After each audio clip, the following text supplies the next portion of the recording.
Good morning, good evening, good afternoon, wherever you are around the world. My name is Robert Antoinin, and I'm the host of Black CEO's premier event for 2021, Black and Iconic. And from the brilliant mind of Black CEO's founder, Trevor Otts, today's theme is Black Tie, Black Power, Black Money. And you don't want to miss this amazing lineup of speakers. Starting us off today during our morning session is going to be JJ Conway, and you'll also hear from one of my favorite people, Sakone Prince, who's going to do a workshop for us. So as I've shared with you all week long, make sure that you tell a friend so that they can tune in. The main way that you can do that is by sending them over to www.joinblackceo.com. Again, that's joinblackceo.com. And while you're there, I want you to get some swag and some merchandise so that you can represent the Black CEO that's already in you by going to blackceotshirts.com. That's www.blacktshirts.com. I can't wait to hear from all of our speakers that we have scheduled today, and I want to connect with you. I want to hear from you. See that you share this out, heart it up, and make your comments in the feed, because today is going to be Black Tie, Black Power, and Black Money. My name is Robert Antoinin, and I approve this message. Peace.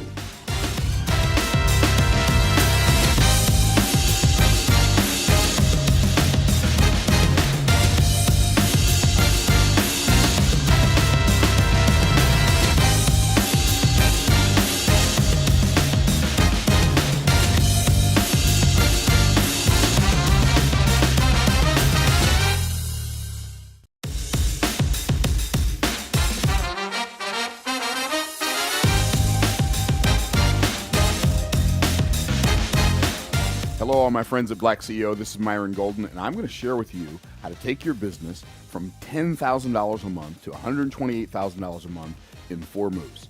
This is what I coach my high-level clients on, my $55,000 a year clients, my $155,000 a year clients, my $1 million a year clients. This is how I show them how to scale their business more than 12x in 4 moves. So here we go. Let's say that you've got a business where your core product offers $1,000. You're generating 100 leads per month.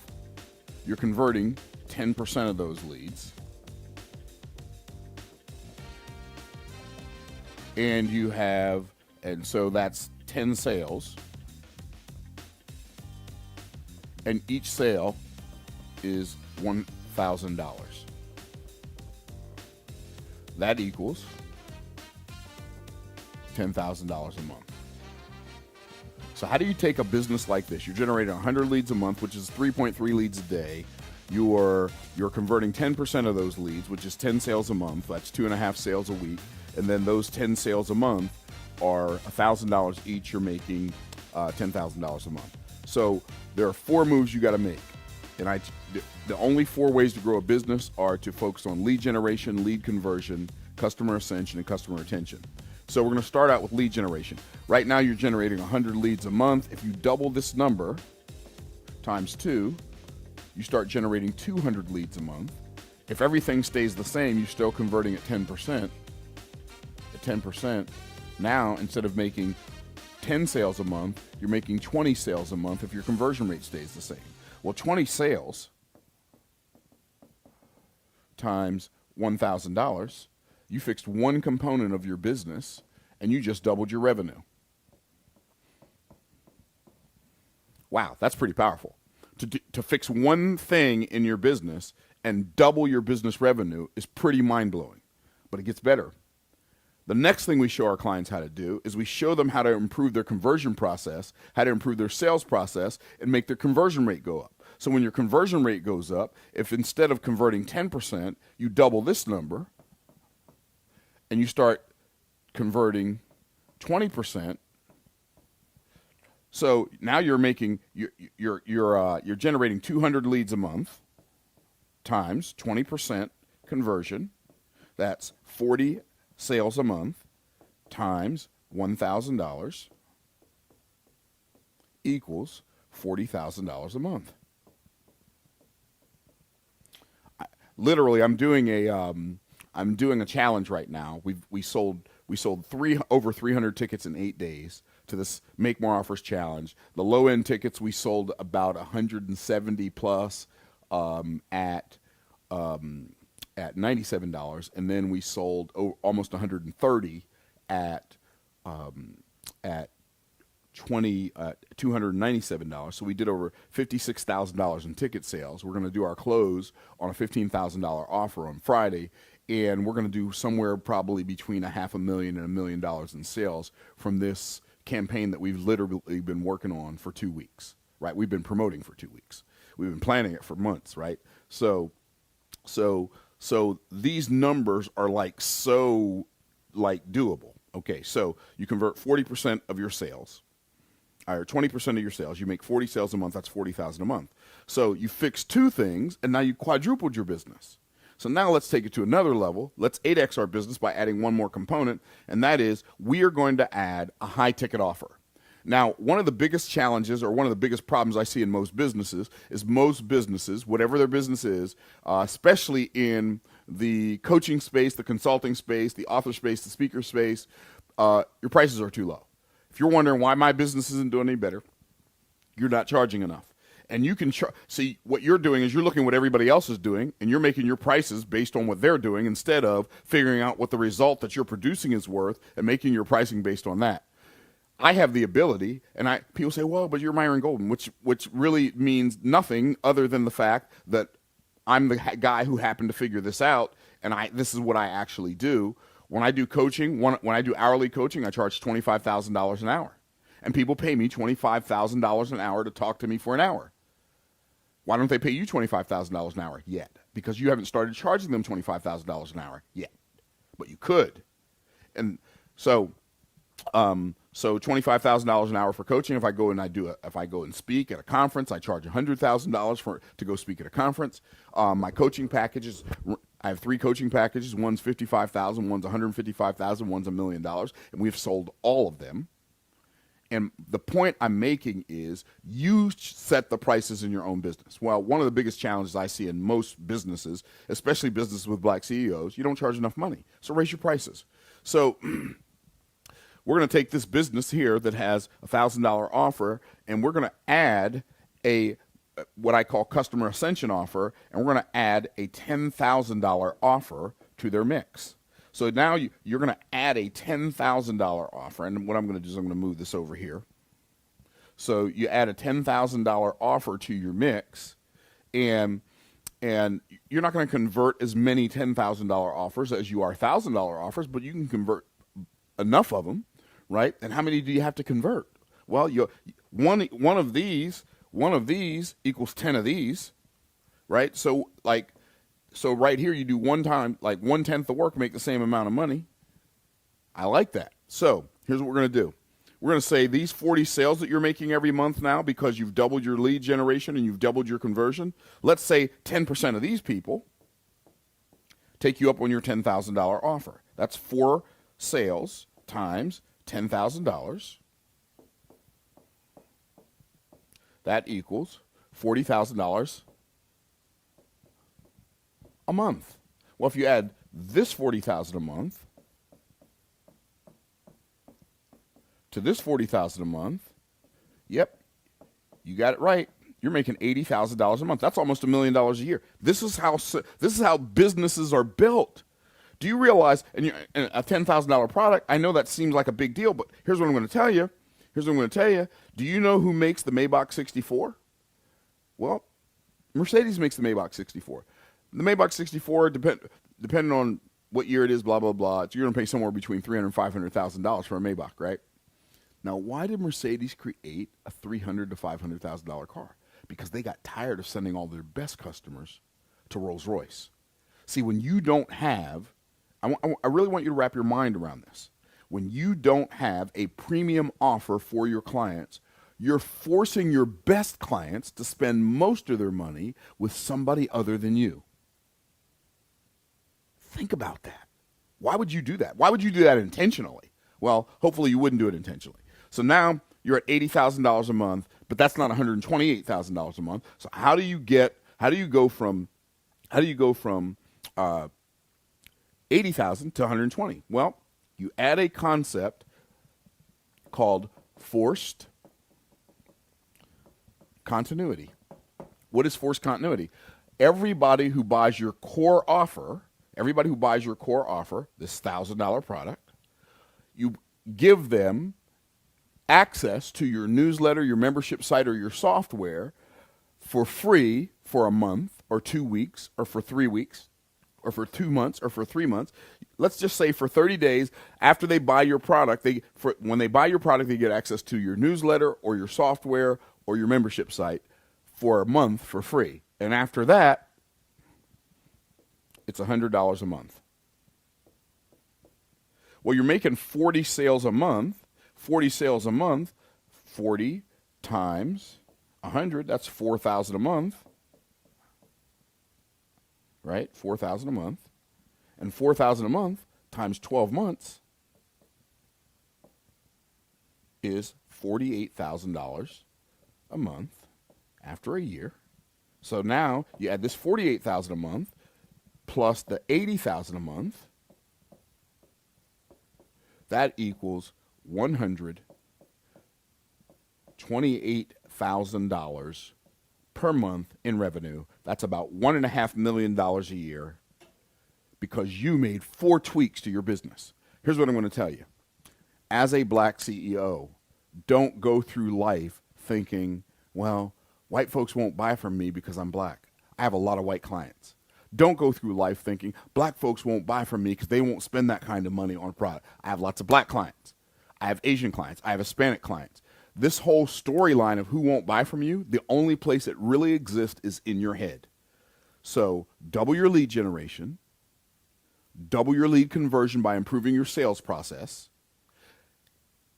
add a high ticket offer, throw in forced continuity on your core offer, and you can grow your business from $10,000 a month to $128,000 a month in 4 moves.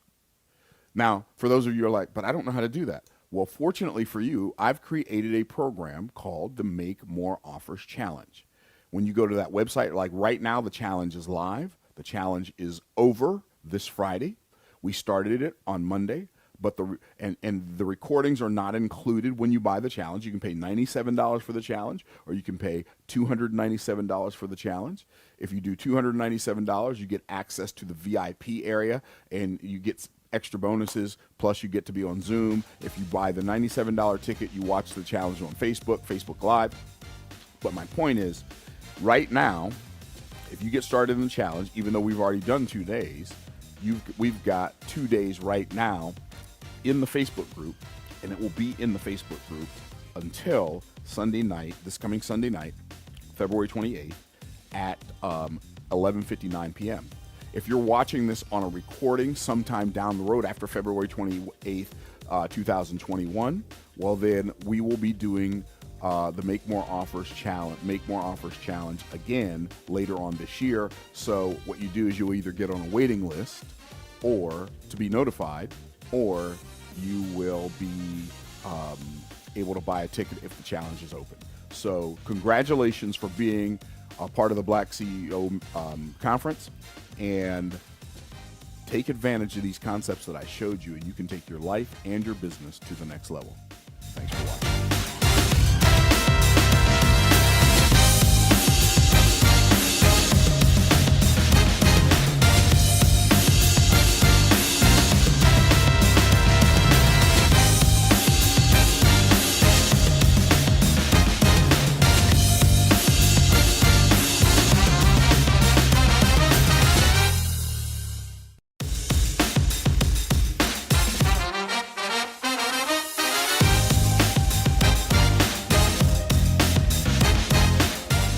Imagine coming home from a 6-month military trip to find your house sold, your stuff thrown out, and divorce papers in your face. That week, I became a single military mom with over $845,000 of debt. I had to learn how to hustle in a hurry, and with that much debt, I needed to go beyond easy side hustles and dig deeper into how money worked. I learned a lot of wealth building strategies, time-tested success strategies. And today I'm going to talk to you about one of the most powerful of these strategies that will explode the growth of your company. That principle is enslave no one. Now, none of us would argue that the wealth of this country was built on enslavement. It's even in my son's history books, right? But what many of us don't realize is that we, even people of color, are continuing this legacy of bondage. And anything built on slavery and bondage will not sustain the test of time. Not your company, not our country. We're seeing that right now. I take this principle of enslave no one so seriously that I look for it in any potential partner. And it doesn't take too long working with someone in collaboration to begin to see these aspects of their personality. Paul Martinelli says, how you do some things is how you do everything. And I have found that to be true. You cheat people in business. You're always blaming them for your mistakes. You bait and switch and overcharge. I don't want to do business because I'm walking a walk of excellence. We get very far with these techniques, sure, but you get much further when you learn how to create an environment of trust, which fosters creativity, innovation, and ultimately, production that enhances your bottom line.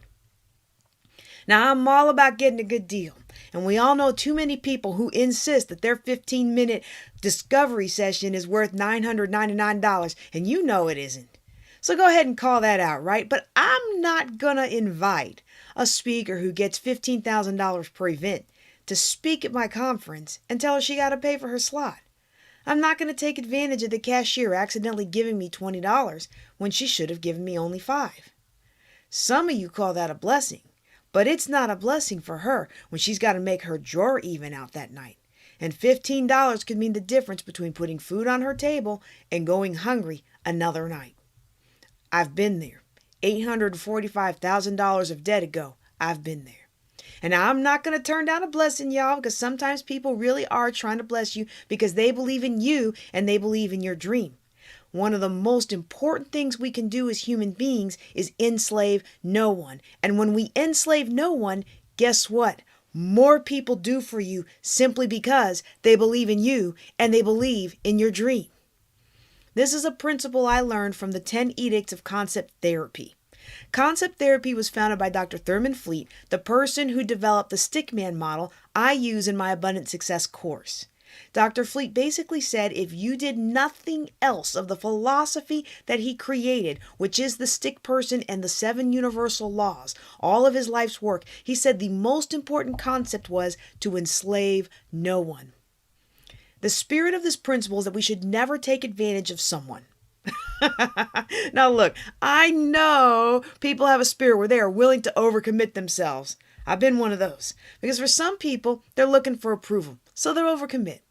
We also know that some people will overcommit because they have a low self-esteem and they set themselves up to be taken advantage of by others. There's times when people find themselves in a really tight spot in their life. You know, conditions and circumstances happen and they're there. They're down on their luck. Whatever it is. And they're willing to do just about anything. I'm going to tell you right now, never enslave that person. Never take advantage of that situation. If you want your company to grow and you want to create lasting and generational wealth, enslave no one. Now, there are people who have created a learning model in their life where they play the role of the doormat. They play the role of the victim. And when you allow a person to do that for you, you enslave them. Let me say that again very clearly. When someone presents themselves to you as a person that you can take advantage of, they play the victim, they overcommit, they have such low self-esteem that they're desperate for any droplet of approval and they'll do whatever you ask, and you allow them to do it for you, you might consider that a shrewd response, but what you're really doing is enslaving them. One of my mentors had a cleaning business, and he told me sometimes he had people working at night for him who were starting their own business during the day. One guy was working for a lawn care company, so he would cut grass at day and clean offices at night, and he was working towards starting his own lawn maintenance business. Now, some bosses would cut their hours to make them more dependent on the boss or to punish the guy for starting their own business. But not Paul. What he would do is he would take the guy, introduce him to the building manager who hired the business to clean offices, and say, look, somebody's got to cut your grass. This is the guy who manages your building at night. He knows the building. He knows everybody in it inside and out. And I know he's going to do a good job for you, because if he doesn't, I'm going to fire him. We can enslave our team in so many ways, but we justify it as good business, being a smart business person. But I'm showing you a way today that will make you a better business person, a smarter business person. It's not to do things that are just good for us. It's to do what's good for them. Now, there's other times we don't know when we are enslaving somebody. Okay. And that's where this lesson comes in, because it's a new awareness. And with that new awareness comes all types of new responsibilities. This principle is no different than when we go to the cashier and they gave us extra money back. Like I was saying earlier, that person made a mistake. When you have this awareness, you don't say, oh, it's my lucky day, or that's what the company gets for hiring cashiers who are bad at math. No, enslave no one means that we don't allow a person to make a deal we know is not good for them or in their best interest. It also means that we don't manipulate people into making decisions or life choices that are not in their best interest, like me convincing employees to do more work over the weekend so that I don't have to work. I mean, that's easy to justify, isn't it? That's so much work to do, and I want to go to the beach. I deserve some time off, whatever it is. I mean, come on. That's why most of us got into business, right? To grow our money and free up our time. And so you give somebody 12 hours a day, Friday, Saturday, and Sunday, and you know that by the end of the weekend they're going to be wiped out, but you convinced them it was somehow good for them because they could make extra money. Yeah, but was it really good for you? And you know that it was. So how about this one, okay? You got an employee who's under contract. He's worked for you maybe a couple of years. You really depend on him. They come into your office and they say, look, I got a new opportunity. Great opportunity for their family or themselves. It's their dream job. And what they're asking is, can they break their employment contract? Or maybe they're not even asking to break the contract. Maybe they're not under contract and they just want your blessing. They're saying, hey, I feel terrible, but this opportunity came up and I can't let it go. What do you do? My first ever virtual assistant, she got a big time editing job. And what was I going to say? No, I'm not happy for you. I'm not going to let you out of your contract. This was her dream. She's big time now, y'all. If you're into publishing and I told you her name, you'd be shocked that back in 2007, she was virtual assistant for a silly little newbie real estate investor. I loved her and she was amazing. Set a very high standard that few VAs after her have lived up to her. But you know what I did? I blessed her. And I let her leave in peace. It was better for her. It was better for her family. Now look, it was better for me if she'd stayed. She had the kind of commitment that even if she was mad at me, she would have fulfilled her contract. But letting her go was better for her. And so if we try to drive that bargain to our benefit, here's the rule. Enslave no one. Now, physically, I think we get that pretty easily, but also enslave no one emotionally and enslave no one financially. And most of all, enslave nobody spiritually. Having been in ministry for 2 decades, it breaks my heart to see how many of God's children have been enslaved spiritually. That's a whole nother talk. So I think we can all get under the understanding of the term enslavement. It means to make someone a slave, but it also means to cause someone to lose their freedom of choice in an action. And we can cause that to happen in so many ways. And the dangerous thing about it is we can quickly justify it as good or smart business. Perhaps the most dangerous form of all is when we justify it by being the do-gooder. My Lord, more harm has been done by people thinking they're doing good. To be a slave means you have lost your power to withdraw unilaterally from any arrangement, and you have worked without being paid or compensated. You work without remuneration. When we enslave people, we are exercising our power over them. It's a form of control. And in every relationship you have, somebody has the upper hand, either emotionally or finances, with resources or whatever. And you know when you have it over somebody, you know you do. Financial control over someone or even spiritual control over them. So here's a great test to ask yourself, before you start stepping in to save the day or be the do-gooder. Ask yourself, what's the benefit to me? What's the benefit to me if I do this good for them? If I do this good for them, if I really step in and help them, what's the benefit to me? We might find sometimes that the benefit to us is not about helping them, but it's about our own ego. We've also got to ask, what's the benefit to the person that I'm trying to convince to do something? If someone in your life is asking for your help and counsel, are you giving them counsel on all their options? I mean, all the options? Might you be withholding some options that you know they have? I mean, as a mom, I do that all the time, right? I give only age-appropriate options. I give options I want my kids to choose from. Now, that's good parenting. But your employees are not your kids. They are not your servants. And to get the most productivity out of them, you have to develop an environment for empowerment, not enslavement. Someone comes up to you and says, look, I'm looking at either doing this or that, and it's your benefit that maybe they're not aware of some other options. Are you enslaving them into that decision, or are you empowering them to their best good? Are you enslaving them to that decision because there's some benefit to you? This is truly the highest test for a person with awareness. And you start to see this pay off over time. You know, a lot of us start off, especially with real estate, construction, cleaning businesses, things like that. We have workers coming to us that have been with us for a number of years, and now they can stand on their own 2 feet, right? Like when they first came to us, I'm big into real estate investing. When they first came to us, they were in struggle, and now they can speak English. Now they got a driver's license. Now they got a support system in their community. And guess what happens? Now they've grown, they've flourished in your environment, and now they got new opportunities open up. And the nature of your relationship is that you have the power position, you're in the seat of control. But in those moments, though it may seem better for you to keep them working for you than to counsel them on this new opportunity to leave, we have to ask what's best for them.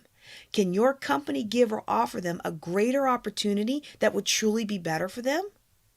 Now, I've had to change some of my company aspects in order to keep people who I wanted to keep because I didn't have any greater opportunities for them, and they were growing.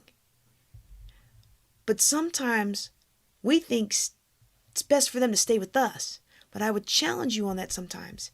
Are you really protecting them from being harmed when they stay with you? Is that really the highest expression of this person's free will, or is it your free will? And think about the legacy that you're passing down to the next generation. Parents do this all the time, don't we? Child wants to go to college somewhere, they want to go out of state, and mom or dad are like, we're not going to support you financially because they don't want to go through the pain of separation, or they really want their kid to go to their alma mater. Now, as a financial planner, I think student loans are the devil, so I'm not going to argue with that logic, but is that the real reason? See, there's a difference in being pragmatic and being in control under guise of do-gooder. There's 2 different things. You can help somebody, or you can be in control. We have to make room for them to make their own mistakes and decisions. We've got to allow that. And we can't enslave them financially.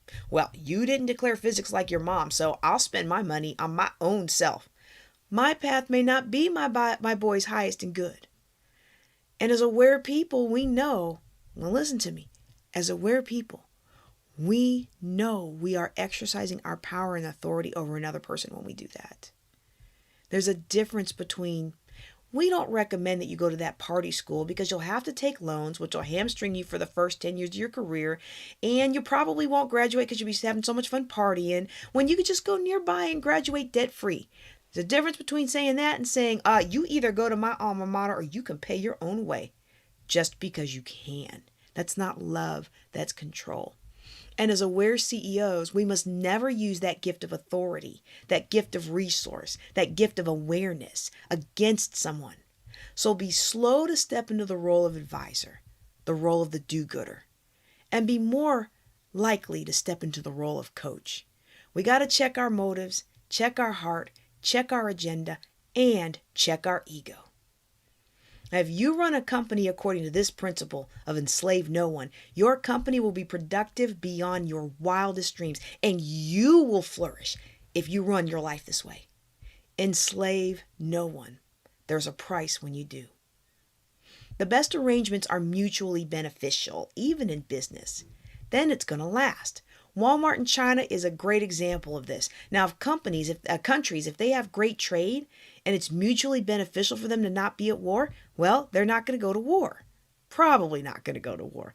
And it's the same with your team. If you're an entrepreneur and you have people that work for you, if the arrangements are mutually beneficial, they're going to last.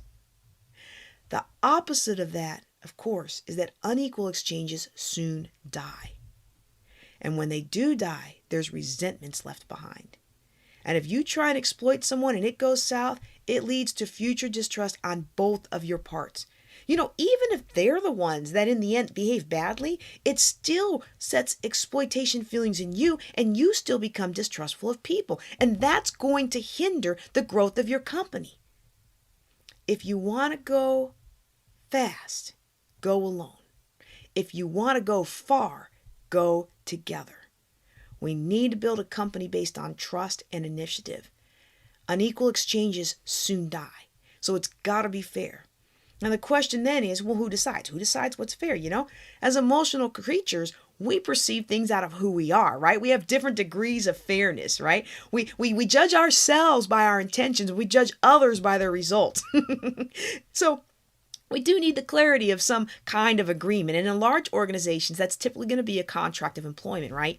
But while you can legislate some things, the best companies harness the discretionary goodwill of their employees. So they bring much more of themselves to work because they care so much and because they want to contribute when they're motivated to do so. So the clarity of agreement is important. I need to know what you want from me, and then you need to know what I want from you. But it can be inefficient. And if everything in your company is done haggling over contract, you've unwittingly bred a very low trust environment. And in that kind of low trust environment, there's a great inefficiency. There's a high efficiency in a high trust arrangement. If you can spend less time arguing over exactly what's fair, if you can just move forward and get on with it, you say moving at the speed of trust, you can achieve a lot more. Some of you aren't achieving as much as you could be because you're so busy arguing with folks and training new people because it's like your company is a revolving door. This principle of enslaving no one will allow you to build a strong company that stands the test of time. If you want your team members to make that discretionary decision to do more for you, you have to build the kind of company that empowers, not enslaves. Now, I know we've talked a lot today, and for many of you, you're still sitting in surprise that the ever-frugal financial planner herself is teaching this. But it's all about walking in excellence, which I truly believe is required to walk in abundance no matter how much money you make. And walking with excellence requires, for many of us, adjusting our levels of thinking and self-belief from what brought you today's results. Einstein said you cannot solve today's problems with the same level of thinking that created them. So I encourage you to meditate on this topic and look for ways to empower your people rather than enslave them. I'm JJ Conway. Thanks for joining me. Y'all take care and be blessed.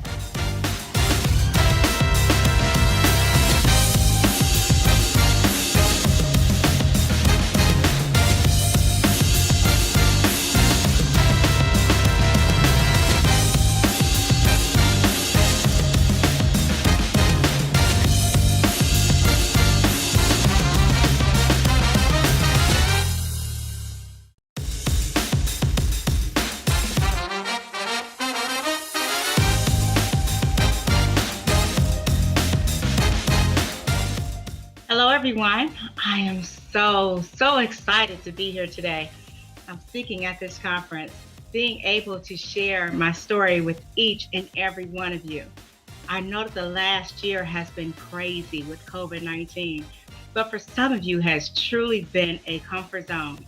A lot of you are walking around with your cute masks. Now that we've been wearing them for almost a year, you've gotten them customized and personalized, and you're looking really cute. But one of the things that those masks are helping to do is helping to hide who you truly are. You know what I'm talking about. How many of you are dealing with imposter syndrome?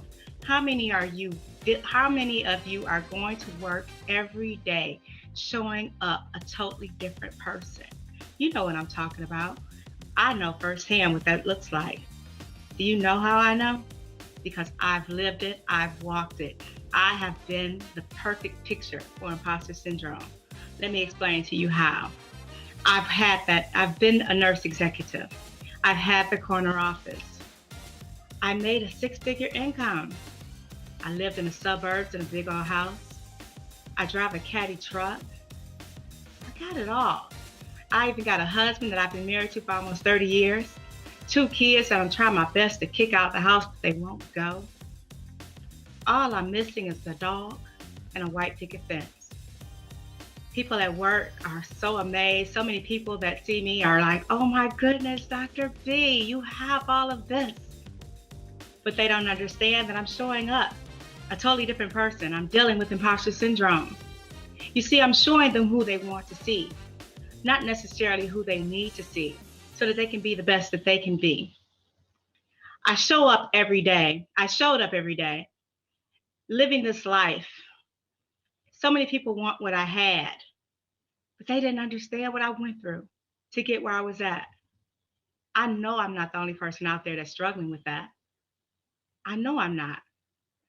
Show of hands, how many of you, now that I've described it, are dealing with imposter syndrome? I know. But in order to live our best life, in order to live our truth, we have to shed that. We have to let people know who we are. We have to be transparent.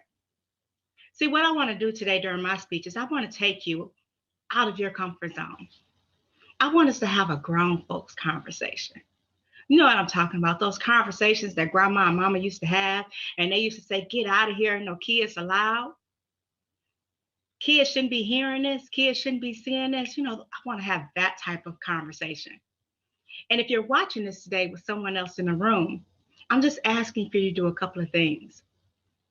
As I ask a series of questions, I want you, as the person next to you raises their hand, or even if they attempt to raise their hand, or you feel them flinch in some type of way when I ask these questions, I ask that you be non-judgmental, that you don't give them a side eye, that you don't make them feel less than. If anything, I want you to reach over and I want you to pat their hand and I want you to tell them it's going to be okay and you got their back. Can you do that for me? I think you could do that for me. I'm Bridget Leonard. I'm Dr. Bridget Leonard, and I'm Dr. V, and I'm about to take you on a journey. I'm going to take you on this journey with me. So let's go ahead, buckle your seats, buckle your seatbelts, and let's go on this grown folks journey. Let's start with the questions. Are you ready? All right. How many of you lost a child? How many of you lost a parent before the age of 10? How many of you were shuffled from house to house when you were growing up because you had parents that were either drug addicted or had alcohol issues or some type of mental issues? How many of you were told that you would never amount to anything? How many of you were abused coming up? Verbally abused, physically abused, mentally abused, sexually abused. How many of you suffer from depression? There were times when it was so dark, you couldn't see your way out.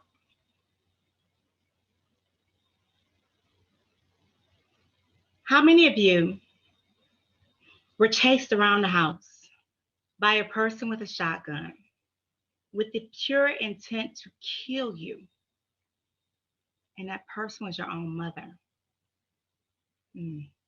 It's deep, isn't it? How many of you had a child by the age of 15? How many of you dropped out of high school? How many of you were told that you were cute, to be so dark, to have lips so big? How many of you had 4 kids by the age of 21.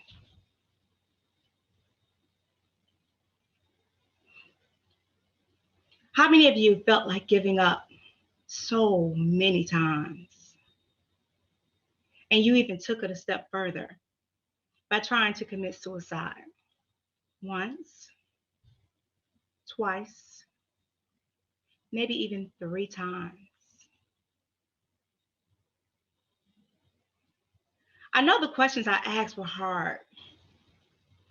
The questions I asked possibly made you feel transparent. The questions I asked possibly even put tears in your eyes because it took you to a place that you had forgot about, that you had left in a corner. Because again, you're dealing with imposter syndrome. When I asked those questions, did you notice one thing? Because I asked each and every one of you to hold up your hand if that question applied to you. Did you notice what was happening here on the stage? Did you notice that for each question I asked, my hand stayed up? My hand stayed up for each and every question that I asked you.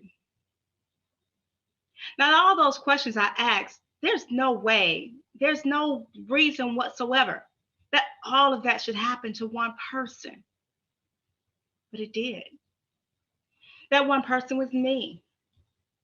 But I'm standing here today because I've learned that what doesn't break you truly, truly makes you stronger. So I'm not asking for your pity today. Oh no, I am not asking for your pity. Because each and every lesson, each and every trial and tribulation that I went through growing up, it made me stronger. It made me want more. It made me want to do more.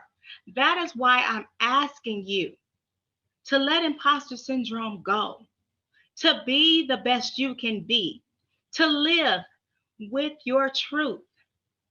Your truth helped to make you who you are today. Don't let anyone take that away from you. You see, I'm sitting here today with all of that baggage behind me. But don't get me wrong, it was not an easy journey. You see, I turned 50 last year, and I didn't start sharing that until about 2 years ago. Why? Because I had to learn how to forgive. I had to forgive all of those people that put all that hurt and pain on me so that I could live my life. So what I did 2 years ago was I made a big, bold move. And I went on Facebook and I wrote a letter of apology. I wrote a letter of apology to my mom.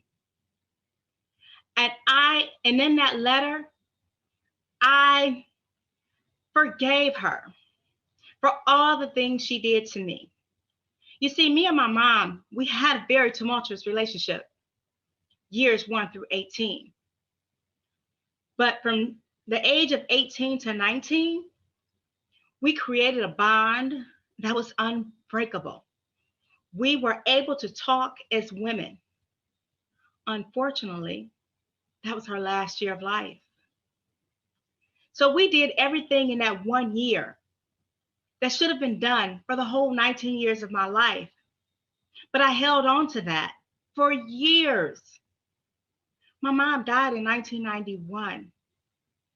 It wasn't until 2010. It wasn't until 2018 that I was able to say, you know what, Mom? I forgive you for not being the best mom because you probably didn't know what a mother was supposed to be.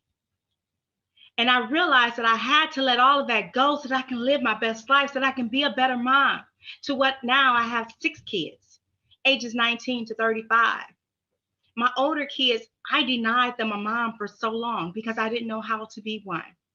But I'm determined from here on out to be the best mom that I can be, to be the best person that I can be. My personal mission statement in life is to positively affect at least one person every day through words, thoughts, or actions. And I'm living every day of my life making that true. There were 3 things in my life that made me see that I needed to be better, that I needed to do better. Those three things were first and foremost when my mom died, being the oldest child, having to write her obituary. My mom never worked. Like I said, she was addicted to drugs, she was addicted to alcohol. I didn't know what to write because I didn't want to write the bad things.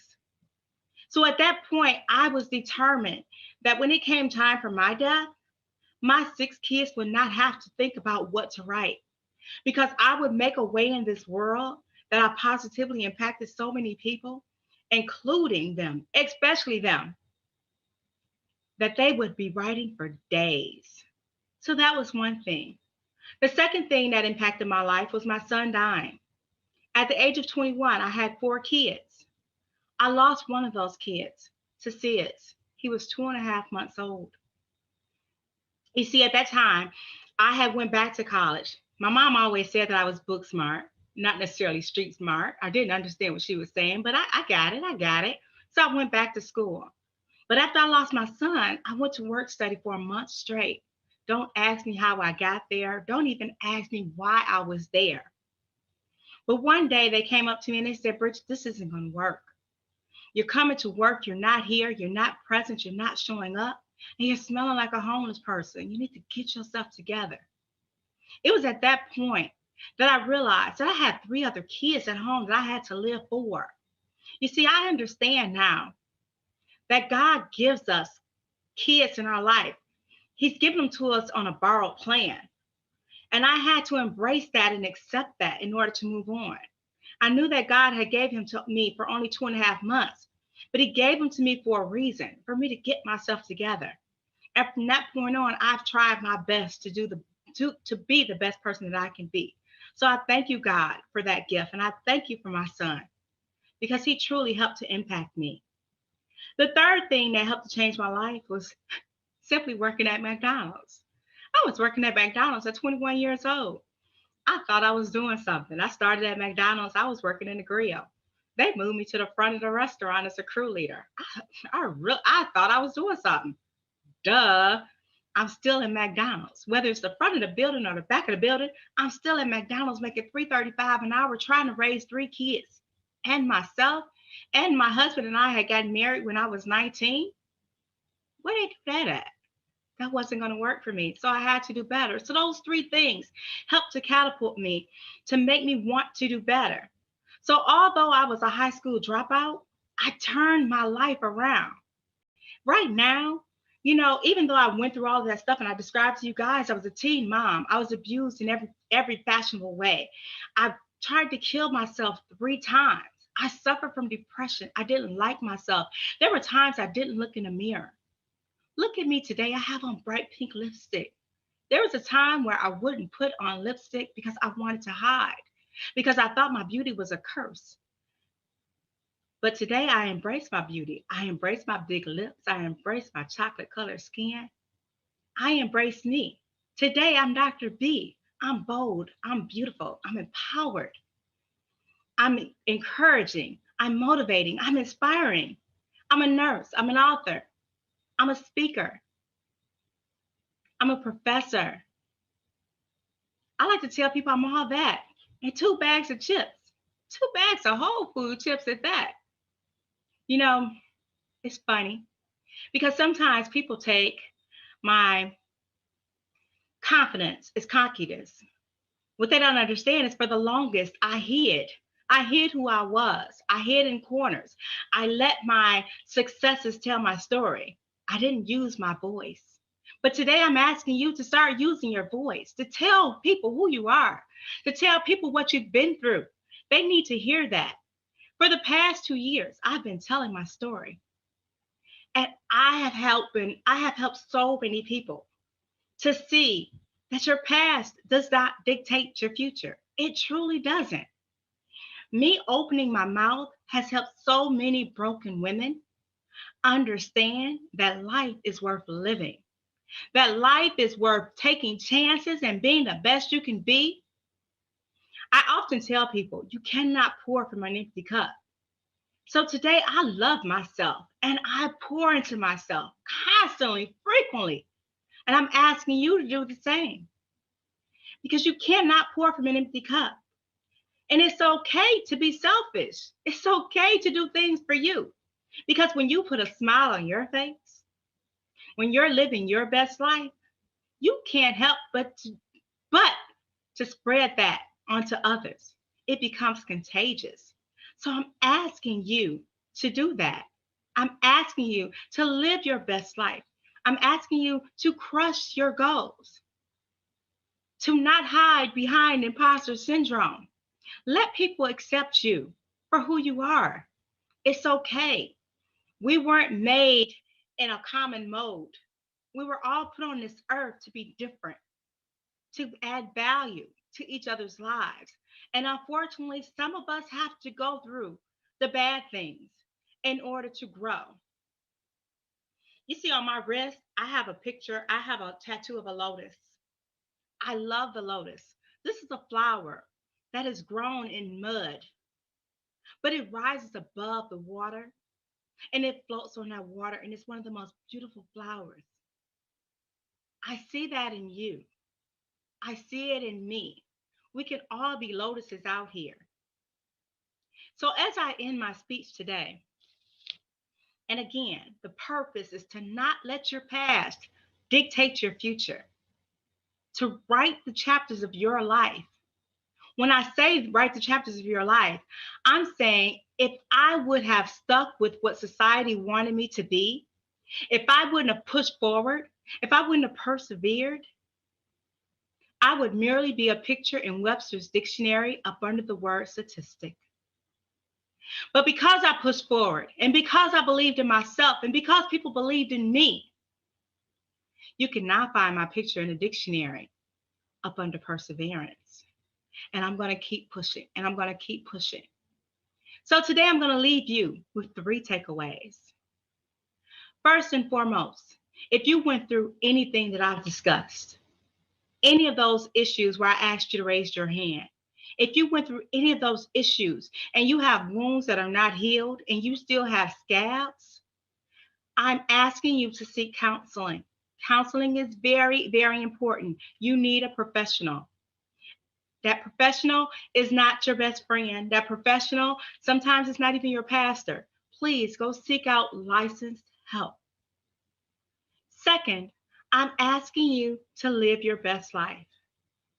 Living your best life does not mean a 6-figure income. I quit corporate America. I quit corporate America almost a year ago, and I'm the happiest person I've ever been in my life. Living your best life does not mean having a corner office. Living your best life simply means finding things and placing people in your life that make you smile, that make you want to get up, that make you want to go hard, that make you want to go harder, and finding ways to positively impact others. The third thing I'm going to leave you with is take back the pen and write the chapters of your life. Don't let anyone define you but you. I can't want more for you than you want for yourself. I am Dr. V. Do not let your past dictate your future. Write the chapters of your own life. Live your best life. Crushing goals. Thank you so much for hearing me out. Have an awesome day. Bye-bye.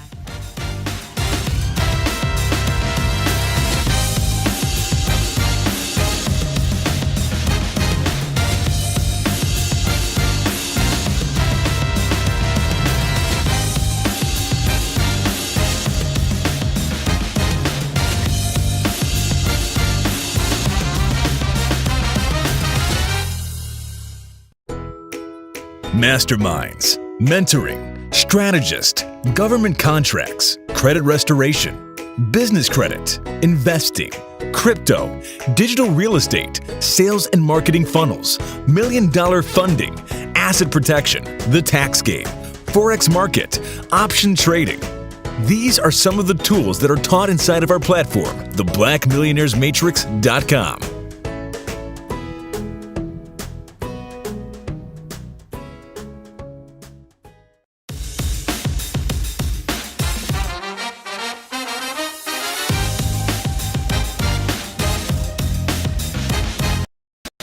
Hello everybody, how you doing? This is Saucony Prince, and I am so excited to be hosting this panel discussion at the Iconic Conference. And we have two dynamic individuals that's going to be sharing information that's going to help you become more iconic. And I want to take the time right now to allow them to introduce themselves. So Josephine, would you go first?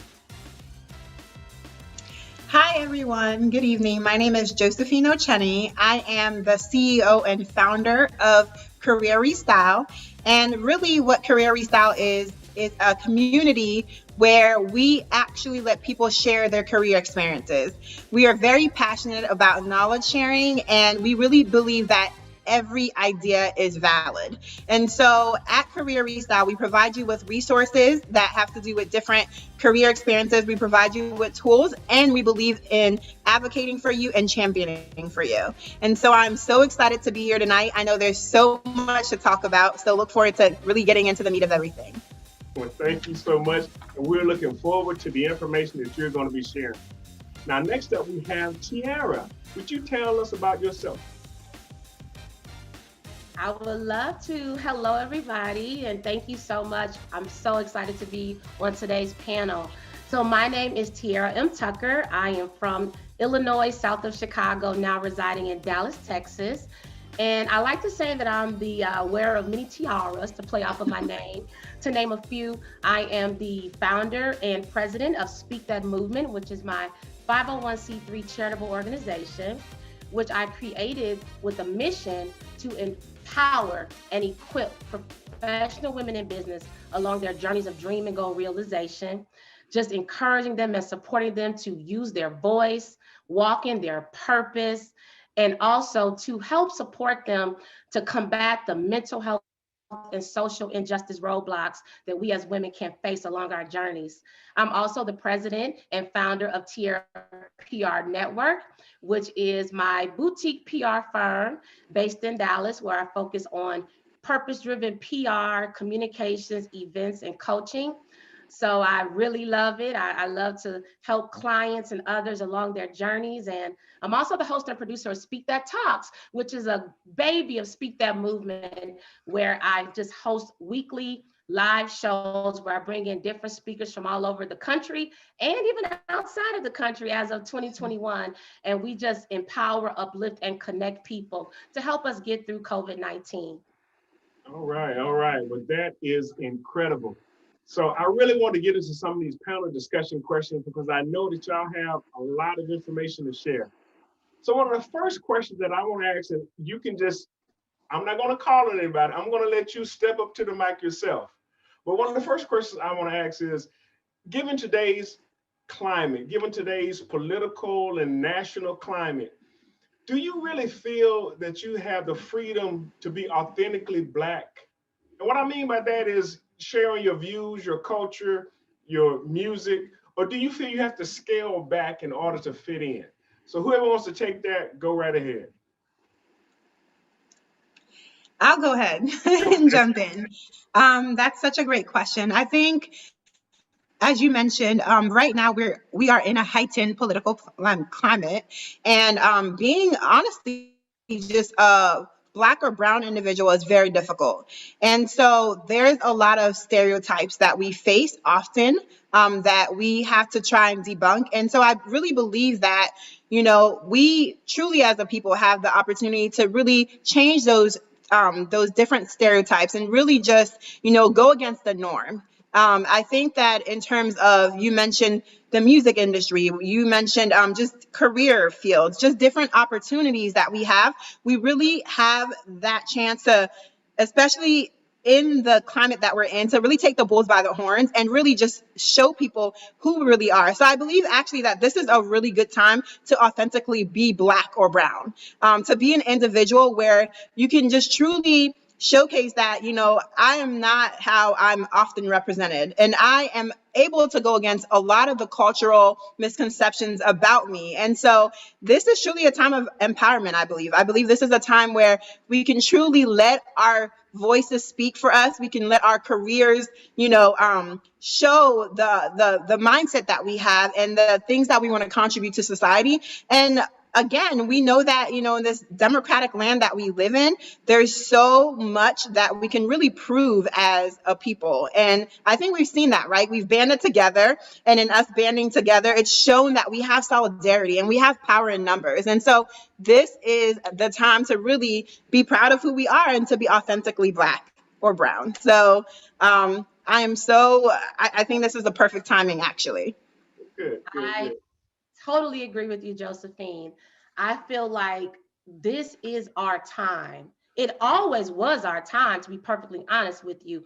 But this is our time right now where I believe that, we all recognize that 2020 really did bring a lot of things to the surface, right? We were dealing with the global pandemic, which we still are. We were dealing with very blatant social injustices and police brutalities. And I think that when we really think about all that we experienced in 2020, on top of the political climate and what was going on in the White House and outside of the White House, I think it really stirred up some things, right? I feel like people became even more bolder, right? Whether they were on this side of the fence or the other side of the fence. And I believe because people were becoming more bolder, that it actually was the most appropriate time for us as Black people to stand up, to represent who we are, and to stand up for what we believe in. And so when I think about 2021, where we are right now, I am the first to say it loudly and on this platform right now, all of the glass ceilings and glass walls are officially shattered for Black people. And if you are still living with the mindset that you can't become this or you can't become that, it's a mindset thing. Because when our VP, Kamala Harris, was elected by the people and Yes. sworn in, she proved to every Black girl, brown girl, white girl, and every man, woman, anybody within the United States and outside of the United States of America, that all things are possible. So she is a representation of us. She is also us. So I just really hope that when we think about, we have an African American, we have a Black woman, whatever we want to say she is, but we have a Black woman in one of the highest seats in a country. We have Black women and Black men that are becoming CEOs and, directors and presidents and vice presidents. And whether people want to say, yeah, but it's because of this or because of that. No. We get these seats because we earned them, we deserve them, and we have everything that it takes to stay in them. So I think that no, this is the time to use your voice and use it unapologetically and even louder than ever before. I think about the article that I had a chance to write for the SCLC magazine, and the subject was "Stay Woke." And I kind of did a play on that Childish Gambino song of the same, Redbone, but the chorus was "Stay Woke." And I really talked about how that for the first time, I think that us as people of African descent, Black people, we really saw how us banding together was able to actually make a difference. I even quoted the Detroit minister who talked about that we went from picking cotton to picking presidents. Talked about how we turned the state of Georgia blue with the amount of turnout that we had. And I honestly believe that after seeing that happen, after seeing how our collective power could actually make a difference, it has really awakened something in us. I'll tell you this story because even in that article, I talked about this. Our youngest daughter is away at college, about an hour and a half away from where I live right now. And she missed the opportunity to vote absentee. And she called and she said, "Can I come home and vote?" I got up at 3:00 in the morning, drove an hour and a half to her school. And when I got there, she was standing in the door. She got in the vehicle, drove an hour and a half back, dropped her off at the at the place for her to vote. I came home, did a couple of things. About 30 minutes later, she called me and told me she was done. Went and picked her up, took her back to college for a 2:00 class and came back home. Now, I could have honestly said, well, it's just one vote. In fact, what is that going to do? But when I saw how important it was to her, when I saw how needful it was to her. I mean, even if she hadn't have voted and they won, she would have felt left out because she didn't contribute anything. But she knew because she made that sacrifice and she was so willing to be a part and to have her voice heard, I didn't want to stifle that. And I was willing to make any sacrifice necessary in order to allow her to do that.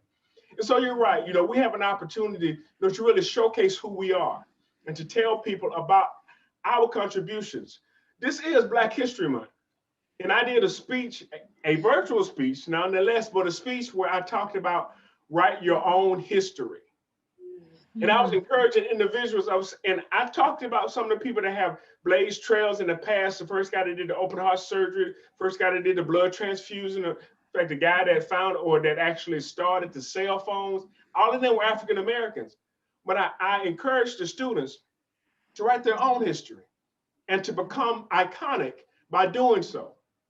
And so I'm so grateful for this conference because it allows us a chance to really showcase our own excellence and really to tell our own story, because there's nothing worse than having somebody misrepresent you or somebody get it wrong or somebody paint you in an unfavorable light. But when you have an opportunity to hold a pen and write your own story, you definitely want to take advantage of that. Okay, can I add to that? Because that is such an amazing point, because not only do we need to write our own story for each other and for future generations, and also to show honor to generations that went before us, that fought this good fight before us, but we have to write our story so that the other people can understand how iconic we are, how amazing we are, how we are the people that created these things that are being used, but our names weren't the ones put in the history books and our faces weren't the ones that people saw. And I believe that what we have right now in America, although we see a lot of, we still see the division, but there's also been a lot of unity, because what I believe is when we step to the plate in a powerful, unified force as Black people in solidarity, we make the other folks look and say, okay. Yes. And that is so true. That is so true, which actually brings us to our next panel discussion question, which is, can you honestly say that what you're doing now is making it easier for somebody coming behind you? And what I mean by that is this. Oftentimes, we've seen situations where somebody will make it harder for somebody else. They'll make it more difficult and more challenging. Even in relationships, you'll have it where one person is using what happened to them from another one. They're taking it to another situation. Well, as far as us as African Americans, are we performing at such a level that makes it easier for somebody else coming behind us, or are we being a hindrance and a stumbling block to where they're like, see, all of them are alike, all of them are lazy, blah, blah, blah. What are we doing to contribute to the cause, if you will? So anybody want to chime in on that one? I'll go first and chime in on that one. Thank you so much. So honestly, I think that, we've all echoed that this is our time, right? It's always been our time. And when I think iconic, I think legacy. And really what we're doing right now is we're building legacy, right? We're building legacy for the future to come.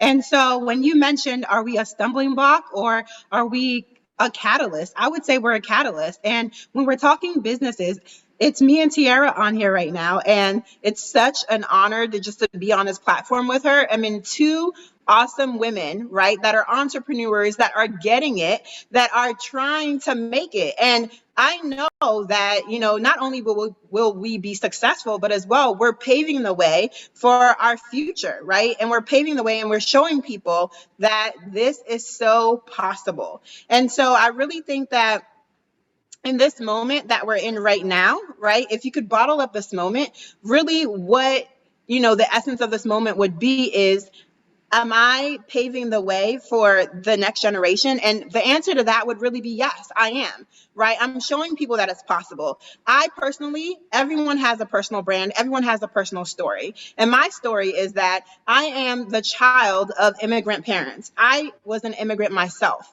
And so coming to this country, right, and being given the opportunity not only for education, but to do greater, I'm not going to waste that opportunity. And so when I see other people like myself, I take it upon myself to not only champion and advocate for them, but to really show them that if I can do it, an immigrant, right? Someone from Africa, Nigeria specifically, if I can do it, then you can do it as well, right?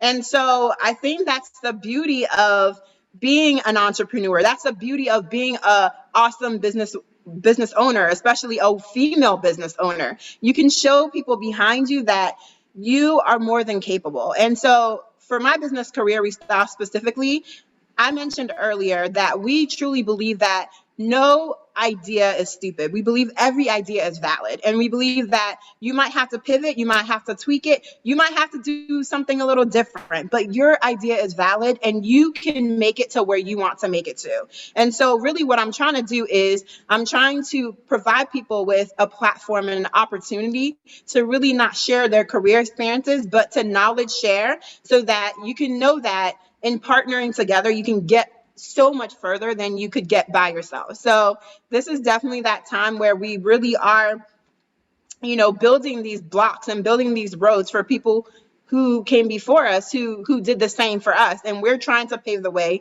for other individuals too as well. Right. Tara? Yes, nicely put, my sister. And I would just like to answer your question by saying that I believe that we definitely are, a catalyst because, meaning people that are taking the steps to make a difference, right?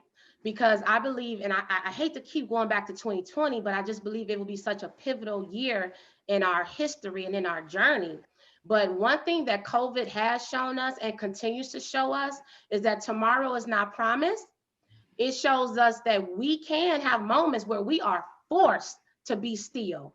Whether you were moving and shaking and traveling and parents and you send the kids to school, going to work in rush hour traffic, well, guess what?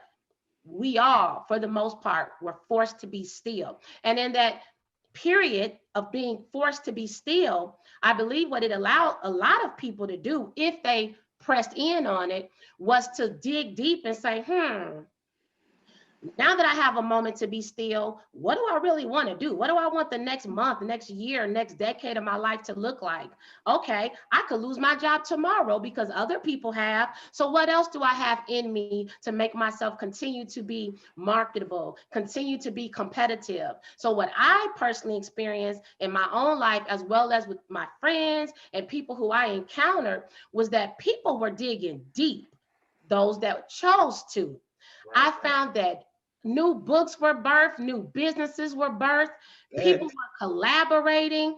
I mean, people were hosting virtual events like no other. So we didn't have to be confined by, I live in this city, only locals can come. Now, like we're doing right now with Iconic, you can be anywhere in the world. All you need is a strong internet connection, a phone or a computer, and you can receive something to help you reach your goals or live your best life. But the question is, do people want it, right? Because the people are out here, man. If nothing else, I'm telling you, I think Black folks like took it to another level. Like we're opening up business even in a pandemic. We're collaborating, proving that, you know what? Two Black sisters can be on a platform together, encourage each other and say, girl, you look good. And Mr. you look handsome in that tuxedo today. We can do that and not hate on each other. And I don't want her business to be better than mine. No, I want to know how can we collaborate and what can we do together? So I think that's why there is a large wave of us seeing people moving forward, but I still believe it's a mentality as well, because there are still people who, I hate to say it, they will be left behind because they're not willing to change their mindset to move forward. And that's so true. That is so true. I think about at the inauguration, that moment where, Michelle Obama pointed at Kamala and they pointed back at each other. I mean, that was just that sisterly love that you talked about, that kind of support. And also the fact that we are a resilient people. I mean, we have had to, for most of our life, just be resilient. And I mean, be innovators. You know, we've had to, you know, make something out of nothing. And I think that even 2021, it leveled the playing field. You know, somebody told me, they say, you know, Tony Robbins is doing virtual events. Les Brown is doing virtual events. Everybody's online. So it's not like I have to be in a sold out arena. I have access to the same people that they do. So the question is, am I going to step up and am I going to step out and do exactly what they're doing? So even Well while you were put. talking, I thought about an incident that happened with my youngest son, and this was several years ago at an event I was putting on, I was hosting. And the unfortunate thing about it was that it was so close to the house. I mean, literally less than a mile from my house. And of course, inevitably, I forgot something. I left something at home. I had gotten everything, almost everything. I was like, oh man, I forgot that. So I had to run to the house for a second. And our youngest son, he was 10 at the time, now he's 13. He said, Dad, can I ride with you? And I said, sure, son, come on. And I mean, I'm in my mind thinking, okay, because I know I can't come back. I don't have enough time to come back to get anything else. So I'm trying to make sure that I have everything that once I get home, I can get everything that I need. And while I'm driving this short distance to the house, without being prompted, without saying a word, my son just spoke up and said, Dad, I'm proud of you. Mm. And while I was going 35 miles an hour inside, I stopped because I realized that he was watching. And our children are watching. They need to see examples of us going after our goals and our dreams. And I tell people all the time, your children's heroes shouldn't just be on the screen. They shouldn't be in a magazine. They shouldn't be on Instagram or TikTok. They shouldn't be on YouTube. They should be across the table from them. They should be able to have breakfast and dinner with their heroes. We should be their heroes. We should be that example. We can say, yeah, you can do anything and you can go after your goals and your dreams. But the question is, are we doing it? Are we showing them that it's possible? Because they see the shiny and the glitz and the glamour, you know, they see the Photoshop pictures and the filters on, you know, Instagram, but they don't see the struggle. But when they are living with you, when they see the sacrifices you have to make, and some of them, they will never even know. But they need to know that we didn't let anything stop us. They need to know what they're made of. They need to know what their stock is. And so that's why, to me, legacy is so important because it allows for the transfer of, yes, I was able to accomplish this, but guess what? You can do the same. And so that's one of the things that I like about this conference because it reminds us about being iconic. And an icon is someone that represents something. Right. On our phones, on our computer systems, we have what we call icons. And when you double click on it, it opens up a program. The icon is the picture of what the program is going to do. So what about us? What are we a picture of what's possible? So I mean, good. people see us, you know, they see our picture, but can they honestly say behind that smile, behind that pretty face, behind those cute earrings, behind that lovely dress or that nice tux, is there anything? I remember I had on a suit, and I'm not going to take up too much time because I know I could talk a lot. But I was walking downtown. I had on just a regular suit, a black suit, and I put a little handkerchief in the collar. I didn't even have on a tie. Black suit, white shirt, white handkerchief, and I was just walking down the street. And this one guy said, "Now that's the way you wear a suit." And I'm thinking, this suit is like 5 years old. But it wasn't the suit; it was how I was carrying myself. It was the atmosphere or the air about me, not one that was boastful or prideful or high-minded, but someone that was confident in who I was. And I want to encourage everybody that's even watching this right now, that needs to be you. Your confidence needs to show up every time you show up. Yes. Because that's what makes you iconic. Yes. Now, another question that I have for our illustrious panel is this.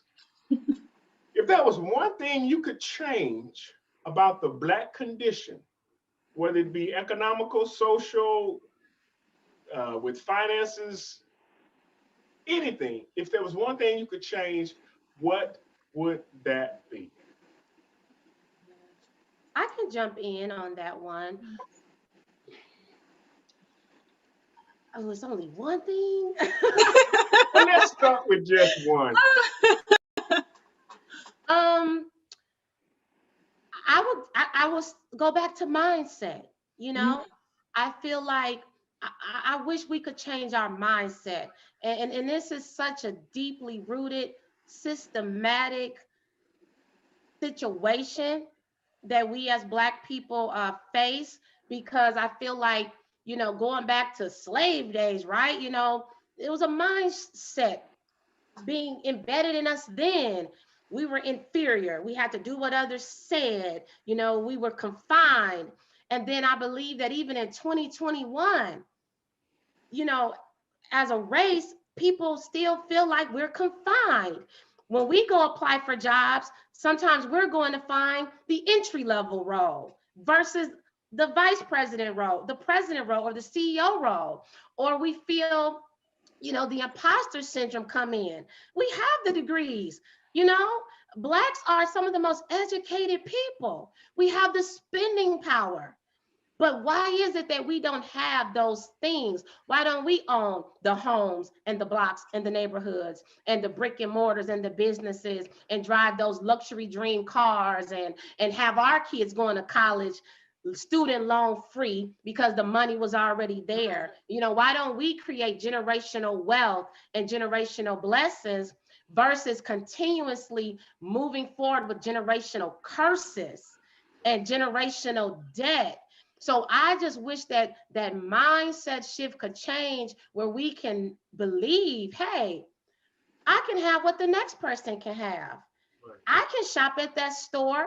I can buy those clothes, those shoes, that whatever, or go to this college or apply for this role or that position.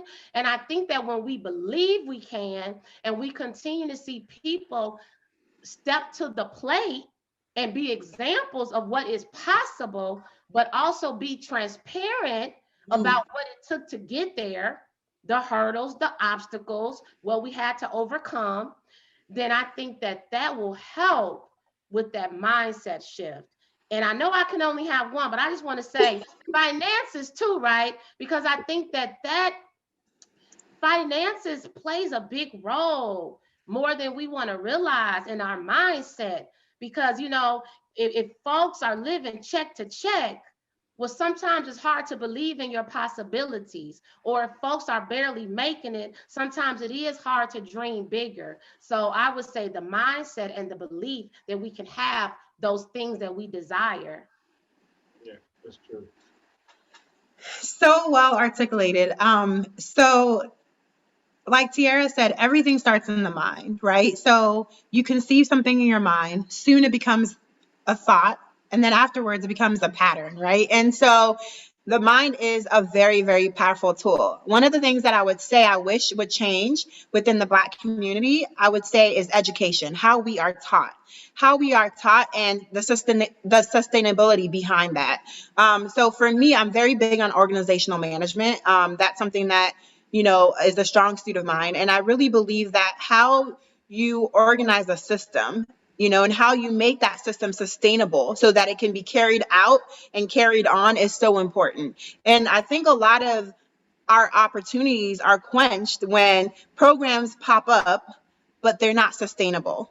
And those programs aren't really feeding to the minds and feeding to the expansion of the opportunities that are out there for individuals such as ourselves. And so I would really say just the, you know, the planning and the platform in how we are taught, right? And so when we are being taught, are we being taught in a way that it kind of helps our mind expand?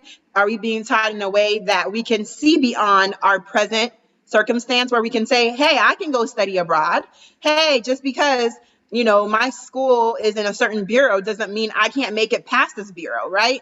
So there's just certain things and certain programs that we really need to capitalize on and make sure that these are programs that are sustainable, that outlive even the individuals that are currently in that system at that certain point in time. And so I would say really just making sure that our programs are really feeding us, feeding our minds, feeding us in terms of the expansion of our minds, what we see and what we take in, and making sure that we know that we are more than capable and that there are opportunities out there. And then those programs as well, providing those opportunities so that we can be in STEM, right? So we can be in top leading tech positions, or we can go abroad, or we can take externships, things of that nature. So sustainability is so key.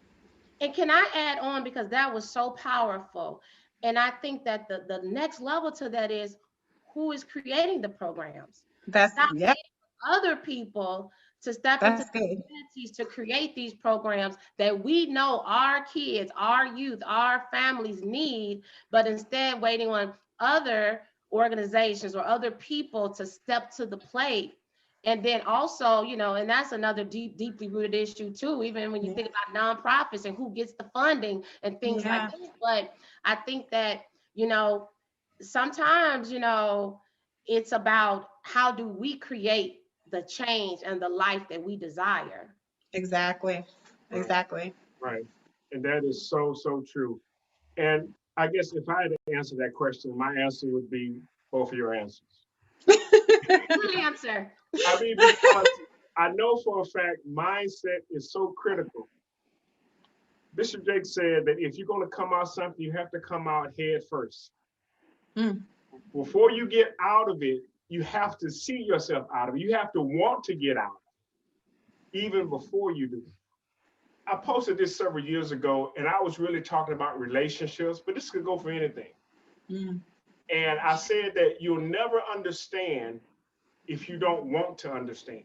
Mm, That's powerful. yes. Repeat And that for the people in the back. you'll never That's so powerful. understand if you don't want to understand.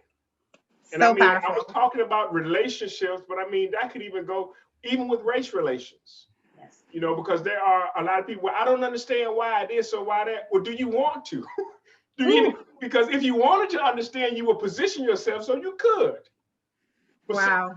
see, that really shows the heart of the individual. So yes, our mindset and how we view ourselves. I know last year was a traumatic year for so many people. And one of the events that really just kind of just hit a lot of people, especially African Americans, hard, was the passing of Chadwick Boseman. Mm, And how in his short life, the impact that he had. And Hmm. you know, even I mean, just serving as the first African American, the mainstream African American superhero that just broke every box office record up to that point. That was iconic. But it just showed me just how hungry the world is to see African excellence, Mm. to see Black Yes. people at their best. mhm. And I mean, that point in time really, it made me reflect on the impact that we can have. I mean, so many children posted pictures of them with their action figures, Yes. all of their Avengers toys laying around paying homage to the Black Panther. They had on their masks and they were standing with their arms crossed, and they felt it because they connected to him. And that's what we need to realize, that we again become an icon for somebody, an icon for excellence, an icon for strength, an icon for perseverance. We become the icon that our children need to see. And I mean, one that they can talk to and they can touch and they can interact with, because that's what really shows that we're real. Because most of the time, the stuff we see in the TV, on TV and in the movies, that stuff is filtered, it's scripted.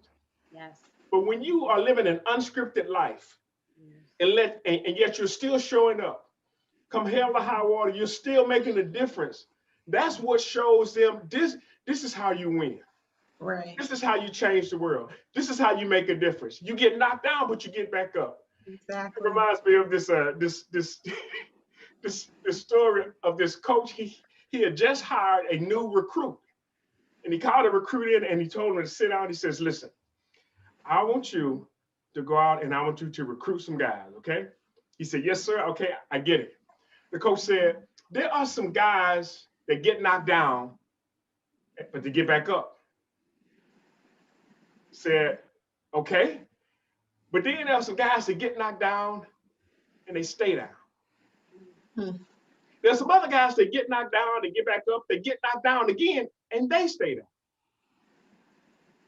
And the recruiter said, okay, coach, I think I got it. I think you want me to go out and you want me to actually get the guys that get knocked down, but they get back up. They get knocked down, they get back up. The coach said, no. The guy was like, so who do you want me to get? He said, I want you to get the guys that's knocking them down. Wow. Those are the ones he wanted him to recruit. My point is that we as African Americans, we can be the hammer and not the nail. When I say we the hammer and not the nail, in order for you to build a house, you don't hit one time and you're done. You keep hammering. You put a nail and another nail, and that shows consistency, it shows persistency. If you're gonna have a strong, sturdy house, it's not tied together with one nail. And so many of us, we think that we can just do one thing and that's going to create a legacy. Or do one thing and that's going to change the world. No, we have to keep hammering. Again, we have to be the hammer and not the nails. Some of us, we become the nails. We've allowed life to beat us down and it just put us in a position where we think we can't get back up and we can't move. Again, like the coach said, I want you to get the ones that's knocking them down. We need to be those people. The ones that are consistently showing up and doing those things that make us iconic.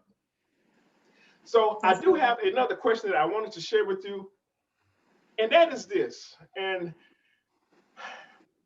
I know it's been in the news a lot and it's still ongoing, but I really want to get your take on the events of recent days, just even in the Capitol, even with the assault on our democracy. Do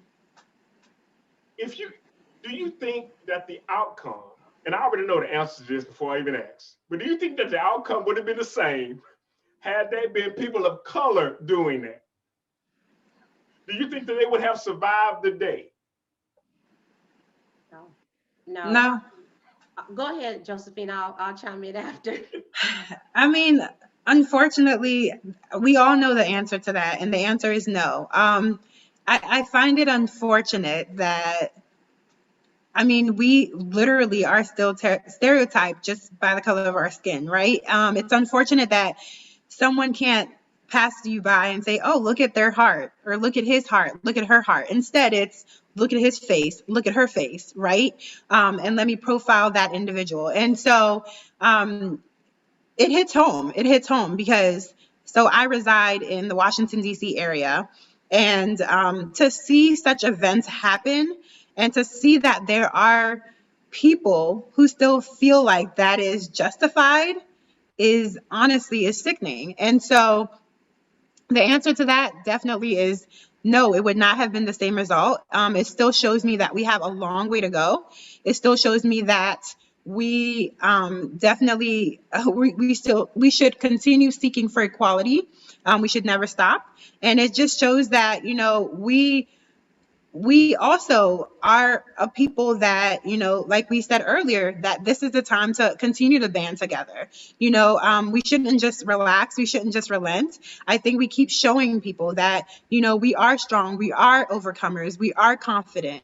Right. And we're not going to be bullied, and we're not going to just be told to, you know, sit in a certain position or told to, you know, conform to a certain mold. We're not going to be. Gone are those days. Gone are those days. And so I think, you know, again, like we were talking about earlier with our new vice president, that is such an awesome, you know, marking point in history. And I think that shows that anything is possible.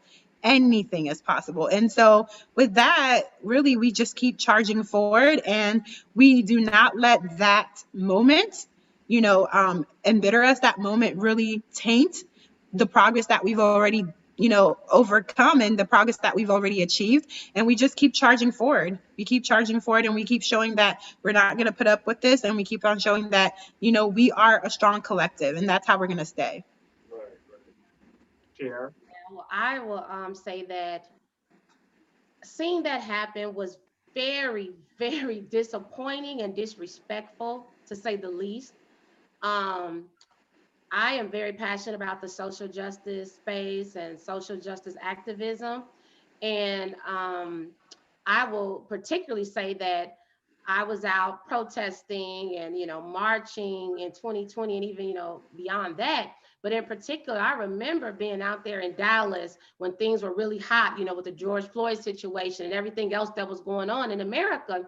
And I remember police in riot gear were all over when we were peaceful. They were there and they were ready because they knew people were going to be out. So I believe that we've seen that so much when we watch TV and we see things that have happened, with the folks out there protesting for Breonna Taylor. We see the National Guard, we see the police ready and armed. So move forward. In August of last year, I was in DC for the Commitment March hosted by Reverend Al Sharpton. And I was there amongst, thousands upon thousands of African Americans and others, right? And I remember I was on the stage area where all the families were. And I just remember thinking, when we had this recent situation, I had a flashback to August. And I'm thinking, I'm standing here and I'm amongst all these families that are here because their loved one was murdered by police. They're here demanding justice. They're here in unity and solidarity, wanting, their loved one to be remembered with signs. We had a reason to clown in these. What are y'all even clowning for? Like literally, what are you really upset for, to the point where you are going to disrespect the country, embarrass the country, because people all over the world were watching and thinking, why is this happening in America? So I just think about all that and I feel it was completely unacceptable. I believe that just like we saw what could happen with the VP, being our new vice president, we also see what can also happen. So I think, as you mentioned, we do need to stay woke, because those things like that, they happen once, they can happen again. They happen behind the scenes. It's just that this was in front and people were able to be exposed. But as I close out, I just want to add this, something that really made me feel good. And I hope I'm not misstating this, but I remember watching the viral videos of the African American. I don't know if he was a security guard or a cop, but I remember he was inside of the building. And I remember it was like a mob of white people kind of coming after him. And I remember he kept, backing away. And my heart went out, because I'm like, wow, this is so unnecessary. Fast forward, and I remember seeing a viral photo of him protecting VP Harris at the inauguration. Right. That made me just sit back and say, now that's what you call resiliency. That's what you call iconic. That's what you call somebody that said, okay, you could have gotten me, you could have hurt me, you could have killed me, but you didn't. And because others were watching in his weakest moment, somebody said, let's let his enemies become his footstool. That's good. That's true. That is so true. I think about an African proverb which says, if you want to go fast, go alone. But if you want to go far, go together. And one of the things we've learned from these past events is that we have to stick together. We have to lay aside our differences and look for the common good and the common goal for all people. I was telling my youngest son that the issue with the people that stormed the Capitol is they're starting to realize that they're outnumbered. Now, what I mean by that is this. They're outnumbered because the people that think like them are fewer in number than people that don't. Not just black people, not just brown people, not just, red people as they call, but they are outnumbered by people who don't think the way that they do. And that's why they found themselves in that position. But as people of African descent, as black people, as African Americans, we have an opportunity to truly step up and to truly leave something on record that can be followed. It can be patterned, it can be studied, it can be showcased and highlighted for years to come. And so as we think about the impact that we make, my challenge to everybody watching this right now, what more can you do? What more can you do to change the world around you? Because there are people that that they'll never hear my voice, they'll never see my face. But there's somebody that you can encourage, somebody you can impact, somebody that you can show the way. Sometimes just showing up is enough because you're showing them that in spite of what they did, in spite of what they said, in spite of how they treated me, I'm still here. Yes. So just showing up, just being that light, that beacon light of hope. And yes, seeing our first African-American female vice president, it made me proud. I have 3 daughters and 2 sons. And I know for a fact that really, it expanded their thinking as to what they could or couldn't do. And so had Kamala said, nah, I don't want to do that. Nah, we went through the debates and stuff. And had she not seen the bigger picture, had she not gotten beyond her own emotions, and I'm not saying that she had any, but I'm just saying, had she taken everything personally, she could have opted out of that and would have left a void and a vacuum in that position.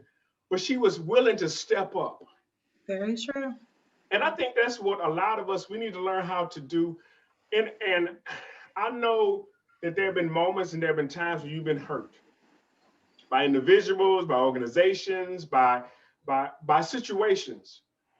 But don't allow your hurt to hinder you from showing up, from helping somebody, from being there for somebody. Because again, that's what makes you iconic. Being an icon doesn't mean that everything is easy. It doesn't mean that there's no struggle, there's no obstacles to overcome. Being an icon means that you have to go through some things. You have to be willing to do it. And it's not just for yourself, but it's for the cause, it's for the community. And in this case, it's for our people. And that's why I am so glad and so excited to be a part of this event, because it showcases Black excellence. I remember the very first time I experienced that was at a Power Networking conference. And to me, I was just blown away when I saw all of these highly professional Black people that were there. And I mean, it wasn't a concert, it wasn't a car show. They were there handling business. They were doing business. They were showcasing and showing off their business prowess, their business expertise. And that made me stand a little taller. It made me glad to be in the room. It really opened my understanding to the fact that we are out here we don't see this on TV. It's not shown in the news, but it's happening. And so events like this, it helps to showcase our excellence. I want to take this time to thank both of you for being a part of this incredible discussion panel, because I know that what you said and what you shared has helped somebody. And so before we get out of here, is there any closing remarks that you want to share? Tiara, do you want to go first? Sure. Again, just thank you so much for this opportunity, for this platform. I love speaking to people because, we have a voice and we have to use our voice, right? Because there were so many years when we really couldn't use our voice. So I just want to close out, and I just want to Just speak life to people, whoever's listening by the sound of my voice. The 4 pillars of my Speak That Movement, and that if you want to learn more, speakthatmovement.com. But the 4 pillars are dream it, believe it, speak it, and walk it. And I like to close out when I'm hosting my shows with this, because I just think it's so profound that right now in 2021, no matter what you have been through in life, no matter what cards you've been dealt, no matter what generational curses or blessings you are living in right now, I need you to dream it. Dream so big this year that it scares you. Dream so big that you don't even know how you're going to make your dreams come true. But also remember, the sky is not a limit. I hate when people say that. I fly a lot. I don't now because of COVID, but I have snuck out there a few times. But when you are flying, you fly into the sky. So how can that be your limit? It's only a destination. So dream so big, then there are no limits. But then also believe it. Believe in your dreams. Believe in yourself. Believe that everything that you need is already within you and it's around you. It's there. So believe in yourself. When nobody else believes in you, when that cheerleading squad that you thought you would have because you just dropped this great thing and nobody's really supporting, that's okay. You have to believe in yourself, and the right people that will believe in you will come, and you never know who they might be. But then you have to speak it. You have to speak life over yourself. You have to speak things into existence. You have to believe in the power of your words. And you also have to, again, be your own biggest cheerleader. I love going in the mirror, and I'll speak to myself when I'm having a down day. Tiara, you got this. Tiara, keep going, girl. So I would encourage y'all out there, speak life over yourself. And last but certainly not least, walk it. In 2021 and beyond, it is time to walk it. Walk by faith. Even when we don't know what lies ahead. 2020 showed us we don't know what the next day, the next month, the next year will bring. So walk it now while you have breath in your body. So walk it, walk it, walk it. Walk it unapologetically, walk it boldly, and walk it as if you are an icon. My name is Tiara M. Tucker, and I just want to thank you for this opportunity. So powerful, Tiara. I love it, love it, love it. Huh. Wow, so much to say, so much to say. I want to say again, thank you as well for just this awesome platform to be able to talk to people and connect with people. Even though we might be in different places, that's the awesome thing about being virtual, that we can talk to someone in Japan, we can talk to someone in Atlanta, we can talk to people all over the world. And so if you are listening to me now, I want you to know that you have a purpose. You have a purpose. We are all created for a reason. When we leave this earth, hopefully not soon, right? Everyone knows when you're born, right? And we don't know when we're going to go. And so really the in-between is that legacy period, right? What did I do with my life? What did I become, right? What did I become? And what did I do with the talents that I was given? And so I just really want to encourage everyone, like Tiara stated, be your own champion, okay? When no one else is championing for you, advocate for yourself. Believe that nudge, I like to call it the spirit, that nudge that is eating at you or asking you to do X, Y, and Z, or is planting that idea in your mind, believe that your idea is valid. Because so many people have failed, right? But guess what? They get back up again. And when they get back up again, that's how you have the superstars. That's how you have the icons. That's how you have the entrepreneurs then made the legacy builders. And so I want you to know that your idea is valid. It is valid. If no one has told you today and you're waiting for someone to tell you and champion you and echo that little, that saying to you, then I am that echo. You are valid and your ideas are valid. And so again, I am Josephine Osheni of Career Restyle. We love to share career experiences. We love to empower. We love to uplift. And really, we just want to make you, aware that you can walk into the purpose that is destined for you. So thank you guys so much again for this opportunity. And everyone can be an icon. Everyone can be an icon. Don't forget it. That is so true. And I want to close by saying this.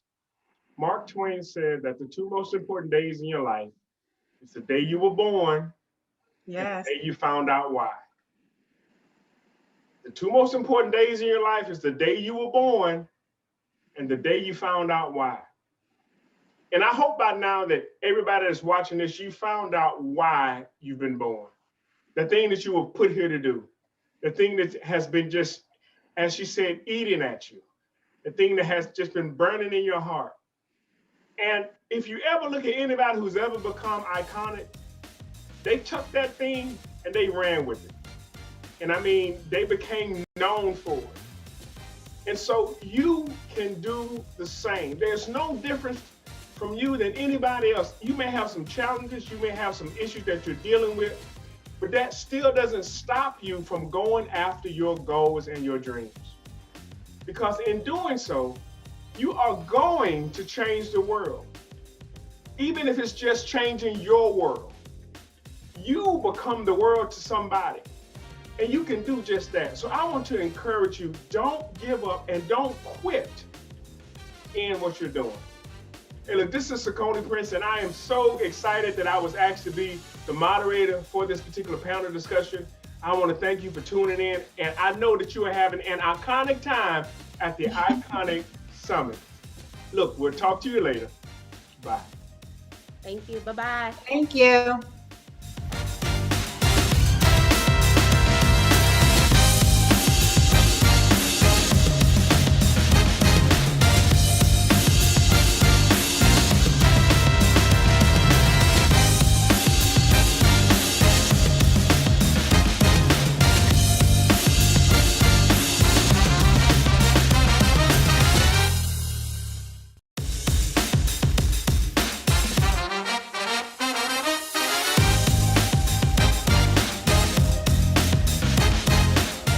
Once again, my friends, my name is Robert Antoinin, and you are listening live to BlackCEO's premier event for 2021, Black and Iconic.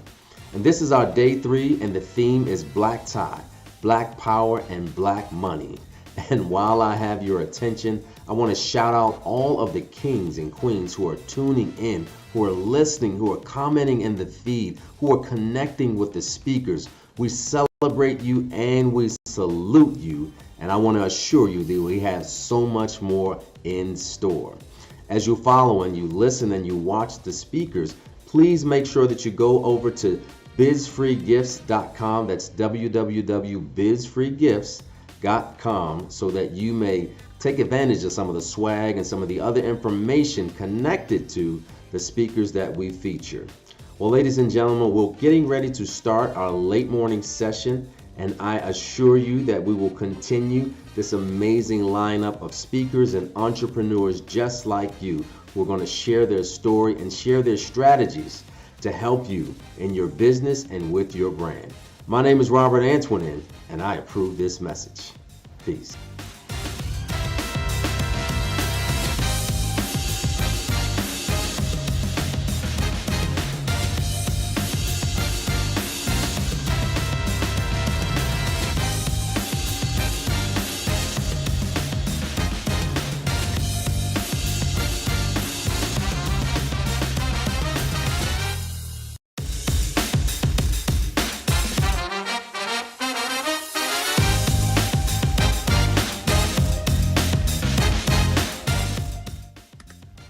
Close your eyes and let's travel to 2053.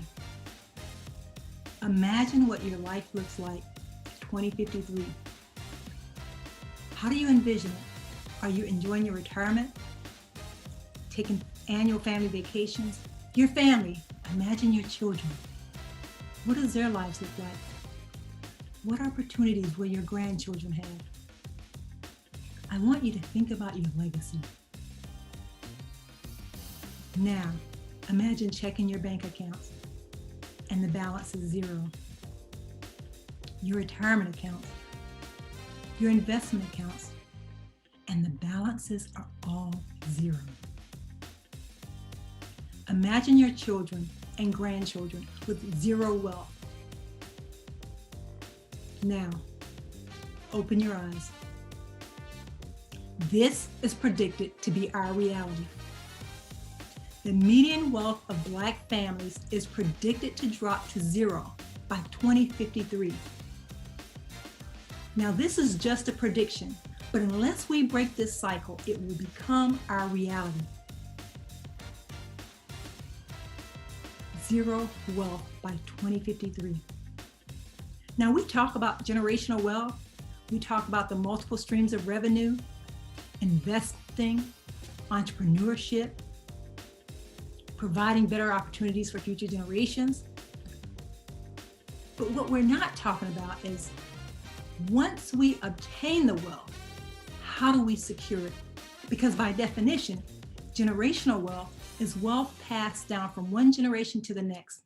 And if we're at zero in 2053, we won't have any wealth to pass down. So we have to start securing our wealth if we want to provide better opportunities for future generations, if we want to bridge the racial wealth gap, and if we want to disrupt this prediction from becoming our reality. And in order to do that, we must secure our wealth. But before I continue, let me introduce myself. I am Kimberly Reed Sherman, a generational wealth planning attorney, a legacy warrior, a guardian of Black wealth, and I am on a mission to disrupt this prediction through the education and empowerment of our community so that we can secure our wealth and provide opportunities for future generations. Not only do we owe it to them, but we also owe it to our ancestors. Our children, our grandchildren, our great-grandchildren, and beyond are depending on us to break this cycle. And it begins with us. Today, first I want to thank you for joining me. Today, I'm going to dispel 3 common myths that continues to play a major role in the loss of Black wealth.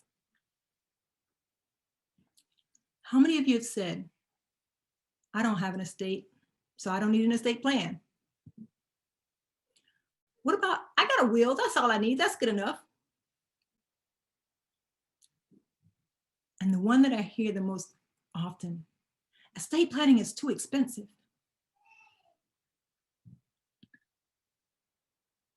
Well, if you've said this, you're not alone. These are the 3 most common myths associated with estate planning. And I'm here to dispel each of the lies that have robbed our community of its wealth. First, I want to start with the first myth. I don't have an estate, so I don't need a plan. Generally, when we think of an estate, we think about big fancy mansions, we think of lots of money, fancy cars, celebrities. So we believe that if we don't have any of that, then we don't have an estate. And it makes sense. If we don't have an estate, then we don't need an estate plan. But the reality is most, if not all of us, have an estate. So let me ask you a question. Do you have a bank account? Do you have insurance policies? Do you have any cash in your wallet or in your purse right now? What about a car? What about cars? Retirement accounts? Investment accounts? What about your home? Even if you still have a mortgage on it, what about your home? And any intellectual property, have you written any books? Any songs? Any intellectual property? Your personal property, what about your shoe collection, your purse collection, your gun collection, your coin collection, whatever? If you answered yes to any of those questions, then you have an estate. Because an estate is everything you own, everything you've spent your life working for.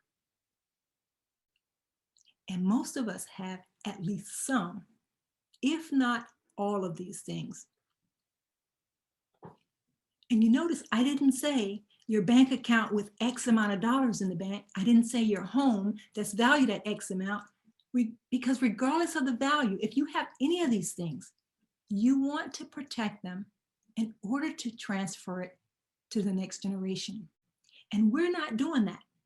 And we're losing. We're losing a lot. Between 1910 and 1997, Black families have lost about 90% of heirs' property. 90% of heirs' property. This is one of the biggest contributors to the loss of Black wealth. Now, let me be clear. I'm not suggesting that there were not systemic issues that also contributed to the loss of heirs' property. However, I want to address the things that we have control over now, and that is safeguarding the wealth that we have and safeguarding the wealth that we're continuing to build. So again, if you have an estate, in order to secure it, you need an estate plan, because without it, your wealth is in jeopardy and your heirs may end up with zero. Your heirs may end up with zero. But you know, the majority of Black families don't have estate plans. In fact, 70% of Blacks don't have estate plans. That means they don't have any estate planning documents at all. However, of the 30% of Blacks that do have an estate plan, many of them only have a will. And that takes me to the next myth. All I need is a will. But let me tell you, a will is used to distribute your assets when you die. However, a will does not protect your assets, because once you die, those assets are transferred directly to the named beneficiaries. But that's only after the estate goes through probate and the debts and claims are settled. The heirs get what's left of the probate assets. Can you imagine creating a will and leaving your heirs, your son, your daughter, $1 million in assets, your adult child, and those assets become commingled with the marital assets? And years later, or a year later, your son or daughter gets divorced. Guess what? His spouse may get $500,000 of your $500,000 of your child's inheritance. Imagine he's distraught by the divorce. He's out driving, he's distracted, and veered into oncoming traffic and kills a mother and child. The surviving family members sues him, and they're awarded $500,000. So where are they going to get this $500,000 from? The inheritance that you left for your son or your daughter. That's probably not what you imagined when you created the will and you left this inheritance for your child. Now, of course, you can't protect against your child getting a divorce or into an accident or anything, but what you can protect is the wealth that you leave them. You can protect the wealth that you leave your child against the possibilities of divorce, against the possibilities of any lawsuits, against any type of judgment against them. You can shield those assets against what I call creditors and predators. So Kim, how do we do that? You can create a trust. There are several types of trust. So for the sake of time, I'm just going to speak about trust in general terms. Because when we think of trust, what's the first thing we think of? Trust fund babies and wealthy people, right? Well, you don't have to be super rich. You just got to want to protect what you have. And let me explain. First, let me explain to you what a trust is. A trust allows you to transfer legal ownership of your assets into this legal entity, the named trust. So essentially, you no longer own the assets. The trust becomes the owner of those assets, but you maintain use, control, and enjoyment of those assets. And you get to create the rules regarding how the assets are to be used, by whom, and under what circumstances. In the previous scenarios, let's just take a look at the previous scenario. If the inheritance had been placed in the trust, your son doesn't own those assets, right? So if your son doesn't own those assets and he gets divorced, the wife doesn't get half in the divorce. So that's how you protect your assets. Let's talk about the lawsuit. If the assets are in the trust and the son is the beneficiary of the trust, although he's the beneficiary, he still doesn't own those assets because the trust owns the money. So in the event that there's a lawsuit or a judgment against him, and those assets are in the trust, they are protected. So your son can only pay what he owes, what belongs to him. And those assets in the trust don't belong to him. They belong to the trust. But the son has use and enjoyment of the money based on the terms of the trust. Now, let me just step back, and I want to be clear. Not all trusts are asset protection tools. So it's important to speak to a licensed attorney in your state to make sure that you're creating a trust that's going to be consistent with your goals and your objectives, right? Because as I said previously, there are different types of trusts that are used for different purposes. But in the context of preserving our wealth, I want to talk about asset protection tools. But in addition to protecting your assets, a trust avoids probate, which can be very expensive. And we're going to talk about that in just a minute. The assets are transferred to your heirs in accordance with the terms of the trust. So it doesn't have to go through the probate process like it would if they were transferred via a will. But this takes me to my final myth. Estate planning is too expensive. What I'm going to do is I'm going to flip this and talk to you about how expensive the lack of estate planning is. But first, I want to share a story with you. Some of the facts have been changed, but the material facts are true.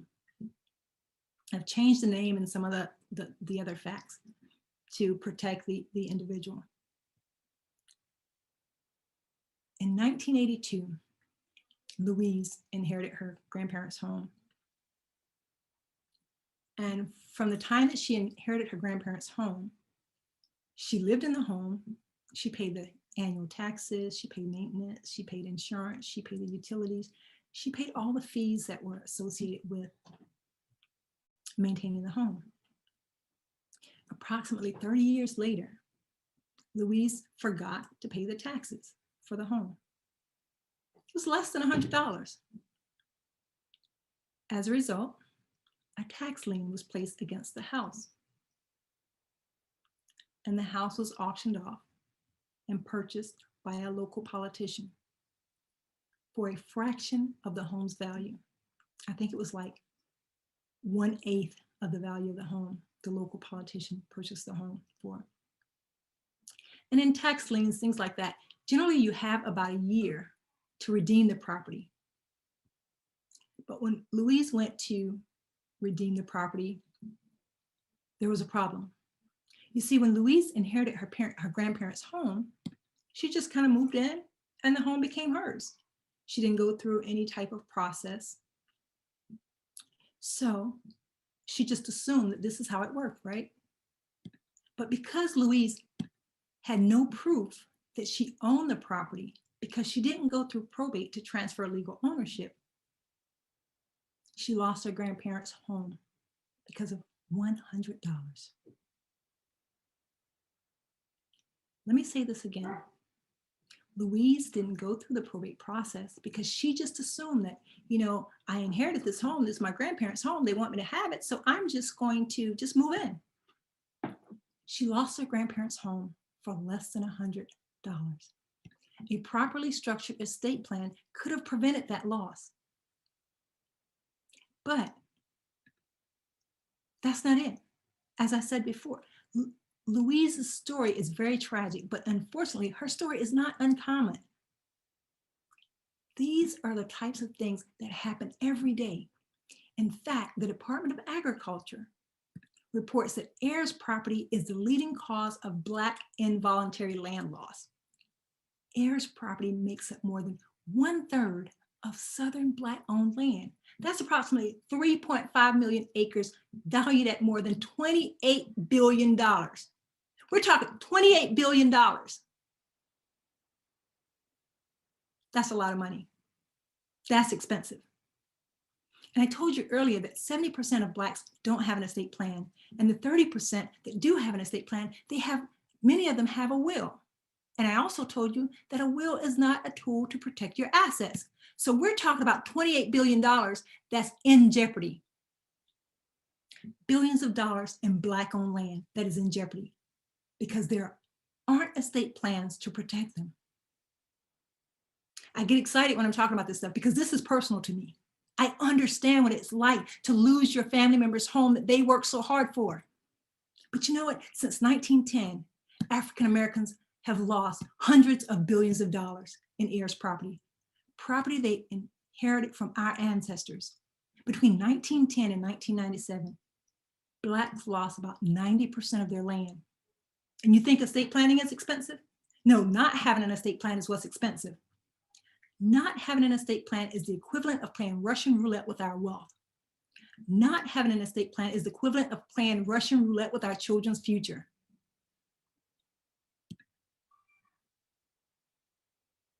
If we don't change this, we're going to be at zero in 2053. But when you die without an estate plan, the estate is required to go through the probate process. Probate is the judicial process to govern the administration of the estate. So I want to talk to you about how expensive probate can be.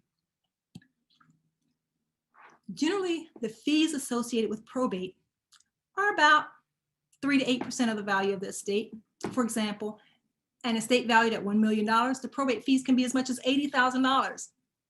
So you might be thinking, well, let's just skip probate. Well, that's what many people do, not understanding the potential cost of doing so. But you just heard the story of Louise, who lost her grandparents' home for less than $100. Her story is not unique. With a properly structured estate plan, probate can be avoided, fees can be minimized, and your wealth can be secured. Estate planning isn't expensive. It's the lack of estate planning that's cost our community hundreds of billions of dollars. Now that's expensive. When you buy a new car or a home, you insure it, right? Because you want to protect your investment in the event of an accident. Well, estate planning is like an insurance policy, but the lack of estate planning is more catastrophic than the lack of auto and homeowners insurance. Because estate planning ensures your wealth. Estate planning ensures the future of our children.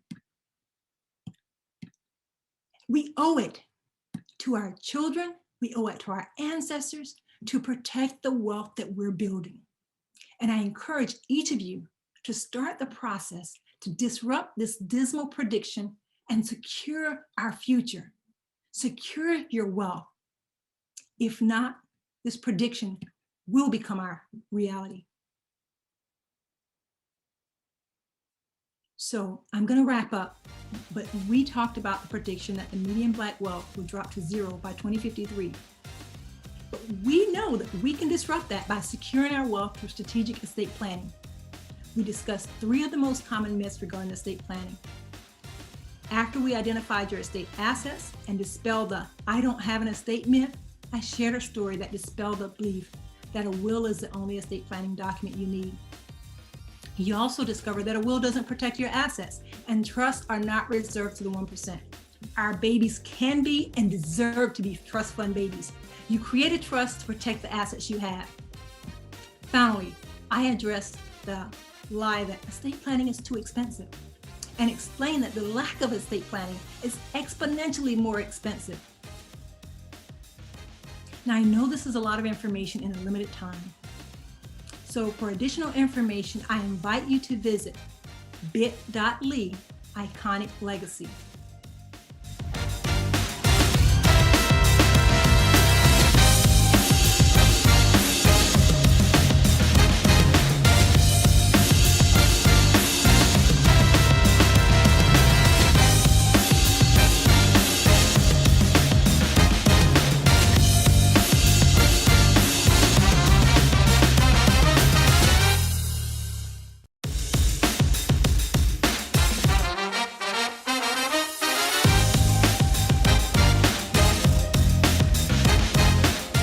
As we begin our journey, I'd like to ask you this question.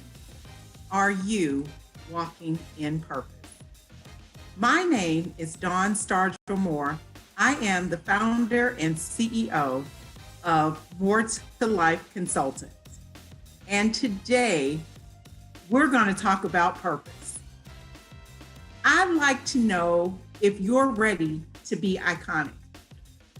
I think the The answer is yes, and that's why you're here. Well, you've come to the right place. And today we're going to talk about what happens in the blink of an eye. I am blessed and honored to be here with you today.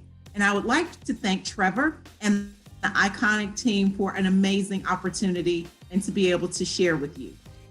So now I know we're here virtually, which is a little different for all of us.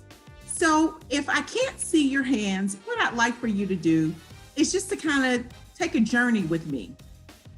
How many of you plan to be in a pandemic this year? Well, I know I certainly didn't. And while we didn't expect to be in a pandemic in 2020, we know that God ultimately had a view and he knew what we were going to experience this year. So ultimately, when we think about the social unrest, the election cycle, and just anything that could have gone wrong in 2020, what we can't do is we can't worry about what others are doing. We can't worry about the things that are happening around us. We can control us. We can control our mindset. And ultimately, this is about changing your mindset and developing a can-do attitude so that regardless of what's happening around us, we may shake, but we're not going to crumble and we're not going to break. We're going to keep our faith and we're going to stay grounded in our principles. So if you're ready to get comfortable being uncomfortable, if you're ready to recognize that you are worth the effort, and most importantly, if you're ready to make every moment count, then I want you to stay with me and join me along this journey. So one of my favorite quotes is something that Dr. Joseph Salim said, which is that he decided to grow through something as opposed to going through something. That's powerful. That is powerful. So not only was he one of the exonerated 5 that was wrongfully tried and convicted of a crime that he did not commit, instead of being a victim, he decided that he was going to learn through that process. And that is very valuable. So I offer, are you going to allow yourself to become a victim to a circumstance, or are you going to trust in what you have in you and begin to learn you and grow through that situation? And if you're anything like a client that I have, I think that you're going to say yes to growing, which is a part of being comfortable, being uncomfortable. So we're going to start with a brief exercise. And what I'd like for you to do is I would like for you to close your eyes. I'd love for you to close your eyes. Yes, I'm watching you. So close your eyes and I want you to do something for me. I want you to think about what you dreamed of whenever you were a child. What did you think your life was going to be like at this stage? As you're thinking through it, I want you to think about the environment that you're in. I want you to think about the smells. I want you to think about your family. I want you to think about your finances. I want you to see if you can feel the wind blowing against your hair or a breeze blowing against your face. What is it that's happening in your life? Or are you on a cruise ship somewhere? Are you in a ton of snow? Where were you at this life many, many years ago? Think about it. Well, for me, Quincy MD was my choice of TV show back in the day. I would watch it with my grandmother and just relish in seeing a coroner on TV and his lavish lifestyle. So not only was he tapped upon to be the man of choice and called upon to solve some amazing cases, but he also lived a lavish lifestyle. So that was me. I'm destined to be the pathologist and the coroner that was going to be responsible for solving these amazing situations and people were going to rely upon my intellect and knowledge, and I was going to be the woman. And you were not going to tell me that in the midst of all of the hurt that was going on as a result of these unfortunate situations, that we were not going to bring closure and help these families as they move through this process. Well, guess what? That didn't happen. So my first year of college, I didn't do very well. And needless to say, as I got an F in chemistry and probably right there with, with physics and a couple of math classes, I was asked not to return for my sophomore year, which meant life changed. And as it changed, the question became, what am I supposed to do? So I ask you, are you walking in your purpose? Well, as life changed and I got a job and I got married, had 2 kids, at this stage of the game, after that dream was unrealized, I recognized that I was happy in the space that I was in. So what did that look like? Again, successful career. My children were doing well and had a 20-year plus marriage. So as you think about that, where are my husband and I? My husband and I are having the best times of our lives. We are empty nesters. We are enjoying our kids. And guess what? Even in the midst of all that, life changes. And are you ready for those changes? Are you ready to tackle those things that may happen in the blink of an eye? Now, I know that this sounds very interesting to you because we always expect that things are going to go the way we anticipate them, but it doesn't happen that way. And ultimately, the true test of your character is what happens when no one is looking. In addition to that, it's how do you plan for the unexpected and how do you prepare for the unexpected? And the ultimate thing that we can do is change ourselves and be prepared because we strengthen ourselves with the tools and the resources that we need to equip ourselves to dig deep within and to utilize that intestinal fortitude that's going to move us in the direction that we should go. So what I'd like to do is to share a little bit about a client that I have. And she is well aware of her information being shared, and she actually stated to me that I may use it for the purpose of this presentation. So pretty much like myself, my client has a husband, had been married for a little over 20 years, had kids, and she and her husband were in the right place. They were looking forward to being empty nesters. And as they were looking forward to being empty nesters, something happened. Something happened that she was never expecting to happen. One night, her husband had a stroke. And as he had a stroke, weren't sure exactly what was going on, but she was leaning and depending on God to see them through. And she prayed and she got a prayer circle around her and she had a mighty praying village. Well, as it happens, her husband transitioned. He ended up passing away. And as he ended up passing away, her faith was shaken.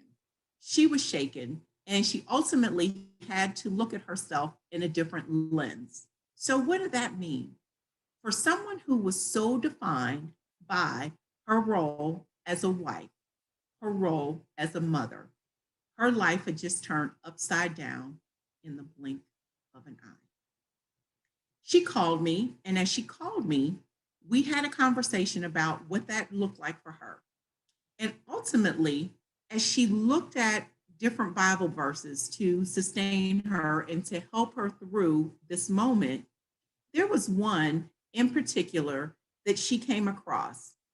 And ultimately, she had to think through what that was going to look like for her because it was talking about her latter days being greater than her former. And for her, that truly broke her down. And as it broke her down in such a way because she just couldn't understand how what she was getting ready to step into was ultimately going to take her past what she had already been through because she had a successful marriage in her eyes. Her children were doing well. Her job was going well. Her husband's job was going well. All of that needed to be redefined. So as you look at that and you think about what, as life changes in the blink of an eye, what my client and I decided to do was to determine that we were going to get her uncomfortable. We were going to get her comfortable being uncomfortable. And by that, that was going to mean her doing things a little differently. And as she moved through the grieving process, she made a couple of decisions. One was that she was going to be intentional about her movement. Number two was that she was going to sit in her grief and that she was going to understand what that was and she was going to process that grief. And then most importantly, she was going to then be able to be a testament and a testimony to those that were going through the process. So again, I asked the question, are you walking in purpose? So my client decided that there were a few things that she wanted to do. She was going to invest in herself. She was going to find a mentor, and then she was going to put a plan in place. So while we all have dreams, and that was the purpose of us starting this conversation, our dreams are truly defined by the things that come to us at night and that we think through. So yes, we are going to dream big and we want to dream big. But ultimately, we also understand that in order to move from dream to fulfillment to execution and implementation, that we have to create a plan. And as you know, as we create this plan, then we know that we have got to start with some SMART goals. And our SMART goals are specific, measurable, they are attainable or achievable, they're measurable, and they're time bound. So when you think about that, you're thinking about your dream, and then you're putting a plan in place. And as you're putting a plan in place, then you're moving towards execution. And this keeps you on the path to movement. So I'm going back to my friend, because as my friend and I had this conversation, there were some things that she did. So she made a commitment to herself to get up every morning, to read her Bible, to meditate. She also said that she was going to get a mentor, an accountability partner. And as she did that, then she was able to begin to move in her purpose. She began to get comfortable with reaching out to her accountability partner and being completely sure that she was going to be held accountable for the things that she said she was going to do, and that she was going to be measured against her own commitment. It was okay that she wasn't perfect at every stage, because we recognize that life happens. And as life happens, you have to be ready to make the change and pivot. And because things don't go the way you expect them to go the very first time or in your first endeavor, you don't give up. You recognize it, you make a modification, and then you begin again the next day or the next moment even. In addition to those things that she did, then she also gave herself grace, and she began to track and recognize herself for the little things that she did do. So ultimately, I'm going to come back to her in a little bit, but I did this to showcase a few things. We all have things that are intrinsically inherent to us based on our life circumstances. Everything that we have done in our lives has brought us to this moment and today. What does that mean? Every handshake, every smile, every relationship, every failed relationship, every job, every disappointment, every encounter that you've had gives you the experience and the exposure to take all of that in and to process it, to determine then how you choose to move forward. So remember, we can't change what everybody else has done. We can only focus on us, making sure that our life experiences that we're gleaning from those, we're recognizing those, and we're pulling out those talents in those moments that they're called for and in those moments that we need them. So again, I ask the question, are you walking in purpose? We think about one of the Bible stories that's there, and it's about a master that is leaving and has summoned his servants and said, here, I want to give you all some talents. He gave one servant 5 talents. He gave another one 2 talents. And as he gave out the talents, the one that had 5 went out and doubled the talents. The one that had 2 went out and doubled the talents. They didn't look around at each other and say, hey, how come you have what you have?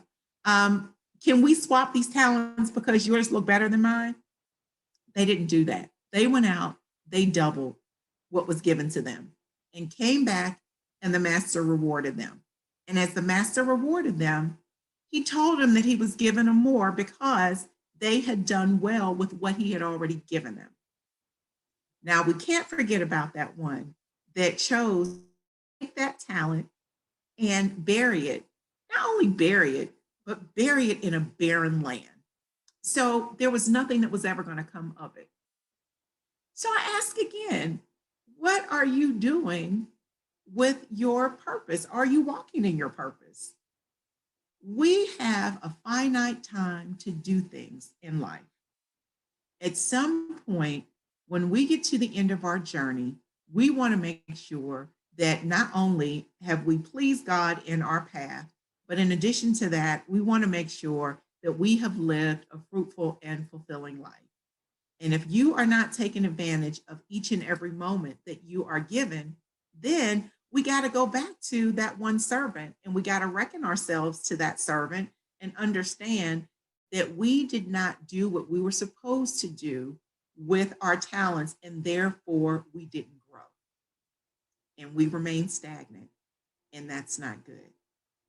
So ultimately, we have 24 hours in a day.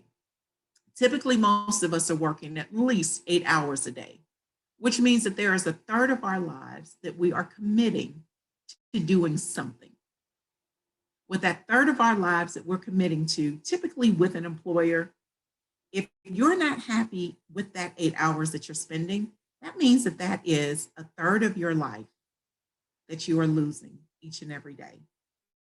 And that's a third of your life and a third of your time that you will never be able to get back. So I ask you, are you walking in purpose? So back to my friend. The small things became big things for her. The small things became big things. So she moved. We got excited about her movement. She set goals. We got excited about her goals. We got excited because each and every goal she created SMART goals. And as she created those SMART goals and as she crushed those SMART goals, then we were recognizing her performance. We recognized her ability to get up and move. And in time, she began to recognize her purpose. She began to recognize that God had put her on this earth for the purpose of helping others.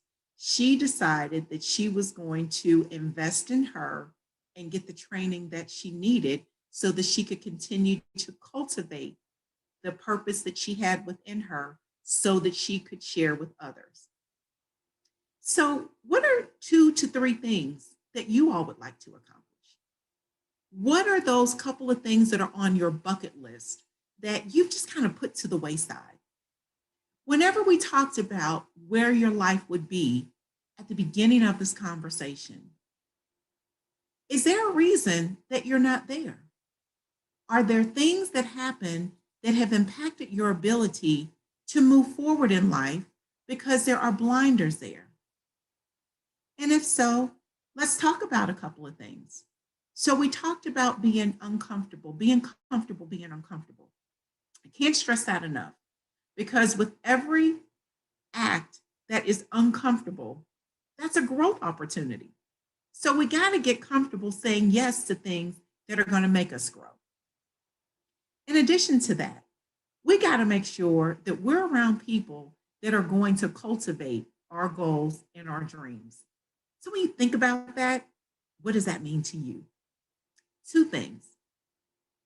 Married women cannot get advice from single women on how to be married. So that's one thing. You got to make sure that you are associating yourself with people that are like-minded and have a vision that is similar to yours. Now, does it mean that you have to minimize who your friends are? Absolutely not. But if you are the smartest person in your circle, that means that it's time for you to expand your circle. Again, I use that example.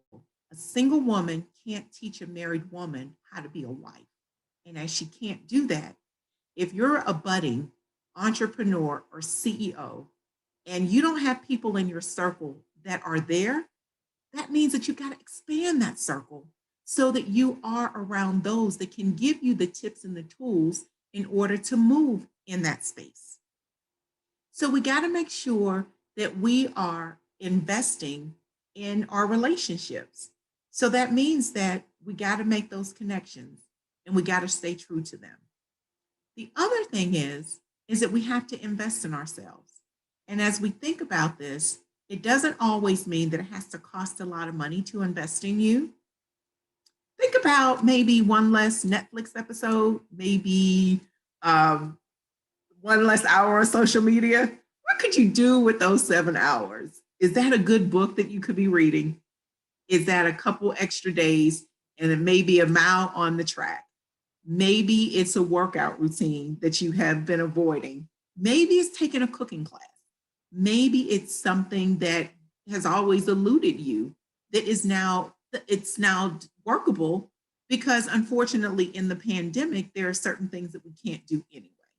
So is it time to invest in you? And again, it's not always about spending money, but it is about spending time with you and getting to know the person that you're looking at in the mirror every day. And then most importantly, making sure that the people that you're around are not your dream busters. These are people that are going to be beside you and give you constructive feedback. That means that they're willing to hear what you have to say and in a constructive manner, which means building, that they're giving you the feedback that you need in order to move forward. Again, you cannot allow somebody that has not been where you are access and license to tell you what you can't do. As a good friend of mine said, you never let a blind man proofread your vision, and that holds true. If someone can't see where you're going, they're not going to be able to help you get there, which means that they're considered a dream buster and they're going to take up too much of your space. And in addition to that, the other thing is that we've got to make sure that you're taking advantage of each and every moment. We talked about the 8 hours at work and how you can't get that moment back. You're not going to be able to get that time back.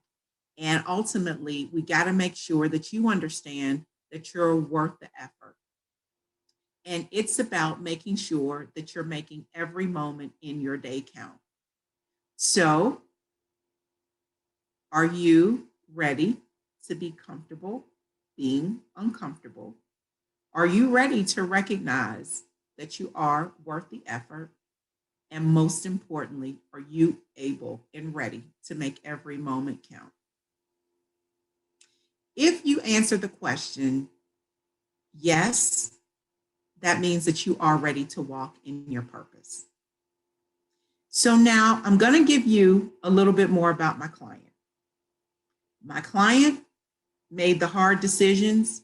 She just poured in herself. She took the time and she made progress and was transparent and authentic as she walked through the journey. She didn't let anybody think that she was perfect along the road. She asked for help and she said when things were not going well. She allowed that rub to take her in a space that allowed her to grow through her situation and her tragedy so that she could go to the other side and begin to walk in her purpose. Now, she's going to tell you that it wasn't easy. She's going to tell you that that was one of those situations. It was one of the worst times of her life because she was in a very uncomfortable. But what my client did is that she went from dreaming, praying, putting a plan in place, depending, leaning on that mustard seed of faith to move her through. And as she moved, created her goals, and decided to move in the purpose that was given to her, she went from dream to plan to CEO and founder of More to Life Consultants. Yes, I am my client. And there is no way that I could be before you had I not been willing to do the work myself. I will share with you that this journey has not been an easy journey. I will share with you that I have not arrived, but I will share with you that if you're willing to join me in this journey and take the deep dive, that you will be able to walk in your purpose and maximize each and every day that you are here. And as I come to a close, I want to leave you with one of my favorite poems, and that's by Dr. Benjamin E. Mays. And it's a minute. For I only have a minute, only 60 seconds in it. Forced upon me, can't refuse it. Didn't seek it, didn't choose it. But it's up to me to lose it. For I must suffer if I abuse it. I give account if I abused it. Just a little tiny minute, but all of eternity is wrapped up in it. I share with you that your life is not an accident. Your participation today is not a coincidence. I know that you are serious about moving because you clicked on this workshop. So again, if you're ready to get comfortable being uncomfortable, if you recognize that you are worth the effort, and if you're ready to make every moment count, then I would love to connect with you. And we are here because we are iconic. We are ready to be iconic, and we are ready to walk in our iconic purpose. And I would love for you to share with me or to connect with me as we complete this presentation. And I am going to share my contact information, and again, would love for you to connect. My name is Dawn Stargell Moore, founder and CEO of More to Life Consultants. And life changes in the blink of an eye, and we want to make sure that you are living your best life on purpose. Again, Dawn Stargell Moore, founder and CEO of More to Life Consultants. I may be reached at m2lifeconsultants.com. You may reach me at 855-888-2840 or connect at info@moretolifeconsultants.com. Again, thank you for your time, for your engagement, and may God bless you.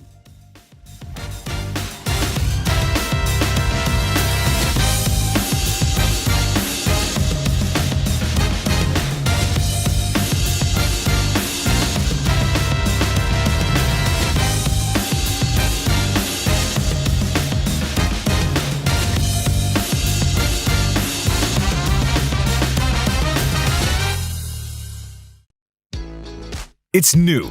It's exciting. It's the talk of the town. It's the Black Millionaires Matrix. If you haven't heard, you will. The Black Millionaires Matrix is the new rich. It's a resource of collective efforts that teach the rules of the money game. If you ever wanted to understand how to master the money game so that you can leave a legacy founded in wealth, here is your chance. Inside the Black Millionaires Matrix, there's a meeting of masterminds. A collective consciousness that is woven in every member, tied to build character and strength. As excellence is the standard, anything less is a fail. Would you join a club designed to engineer Black millionaires?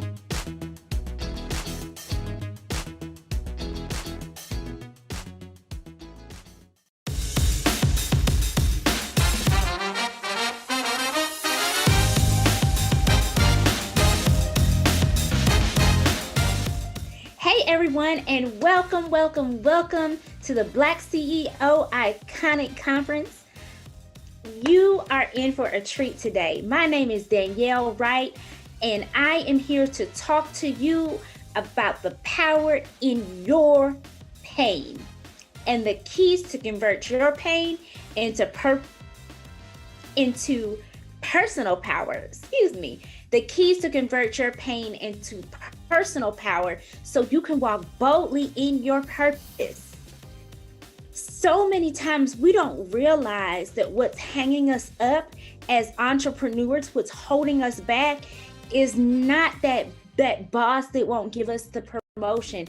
It's not the coworker that thinks that we're not good at our job. It's not that coworker that's quote unquote hating on us, right? What's holding us up from reaching our next level is our pain. And I know you may be thinking, that's hogwash. That's not true. I've got all this under control. But as you take a deep dive, you may see that the things that happened in your past are actually keeping you from having the mindset and the heart and the determination to move forward and get to your next level. So today, I am here to talk to you about how I changed my painful situations into personal power so that I could have victory and shamelessly and boldly walk in my purpose. So I'm going to share with you 5 keys on how to convert your pain into personal power. So if you're ready, I'm ready. Let's get started. We've got a lot to dive into, and I want you all to get the full experience and learn as much as you can. And let's work to turn your pain into personal power. So you may be asking, Danielle, where do I start? How do I know where to begin? Well, I can tell you from my own personal experience, it started with me with grief. So let me back up for a second and give you all the full story of what happened that impacted my ability to be the best entrepreneur and the best minister that I could be. When I was 9 years old, I started having reproductive issues. On February 2nd, I turned 39. And 30 years after it all started, it has continued. Almost 3 years ago now, in May 2018, I was forced to have a hysterectomy. Being 36 years old, unmarried, no kids, it was one of the most painful and devastating decisions I had to make. But leading up to that decision, there was a process that I went through. And I had to learn how to live in peace with the decision that I was making, because what was happening to me physically was impacting me mentally, emotionally, and spiritually. And the negative impact that it was having in all those areas was actually causing me to not live up to my full potential as an entrepreneur. It caused me to cancel projects. It caused me to fall behind on projects. It also caused me to not be able to minister to others the way that I wanted to, the way that I needed to, the way that I felt God was calling me to minister to others. Why? Because I had no energy. I had nothing. I was literally trying to pour from an empty cup.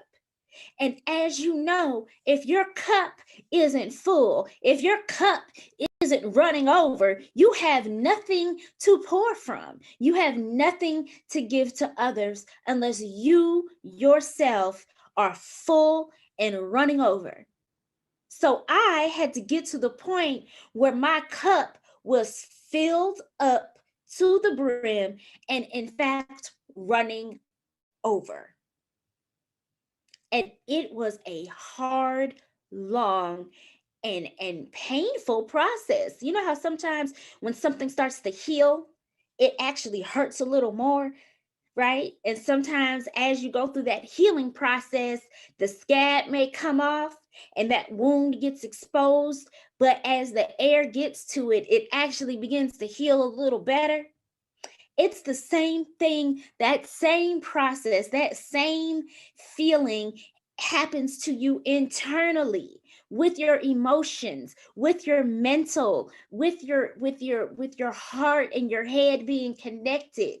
It's all a process that you have to not try to skip over, but go through so that you can overcome the painful situations in your life.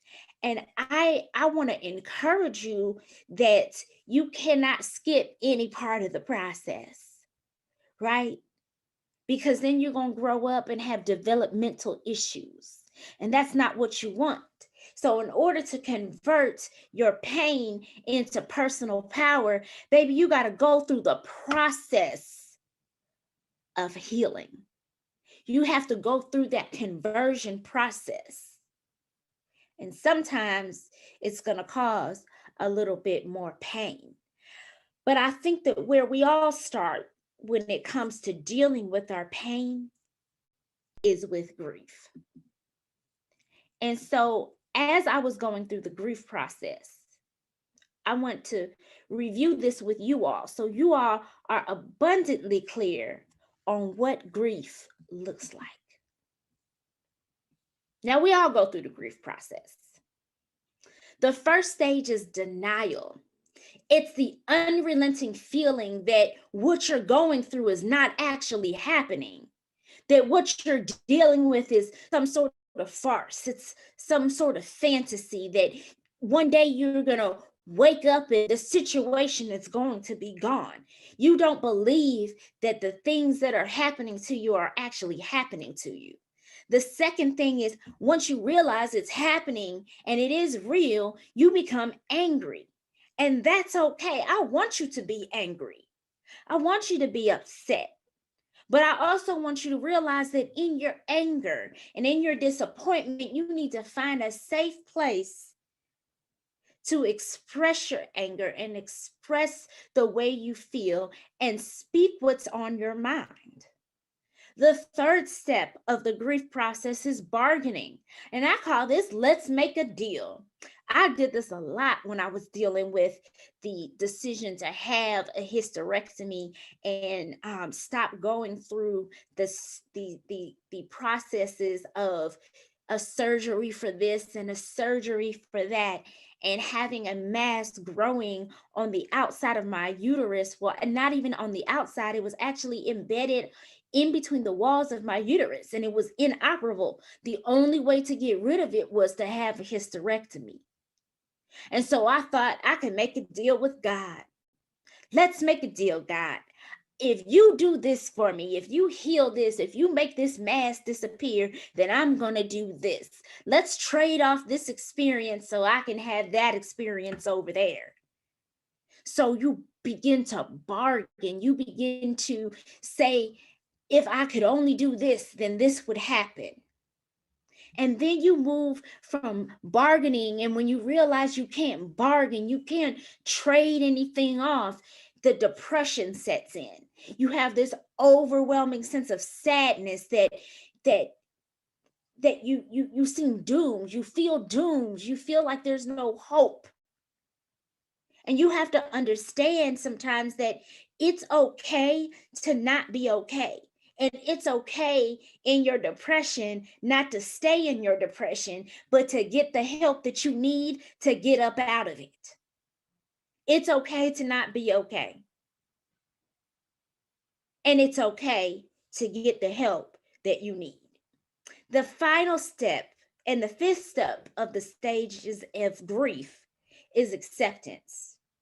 You accept your situation and you learn to be at peace with where you are, but you also know that you have to do some things to get up out of the grief and to move forward so that you can to begin to deal with some of the other things that are going on in your life.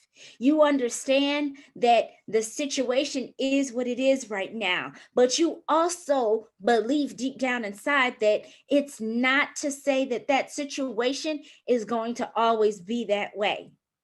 You will not always be in the state of depression or confusion or anger or denial. You won't always be in these stages, right? You just know that even though this situation occurred, even though the grief may be heavy, you will not allow the grief to consume you. That's powerful.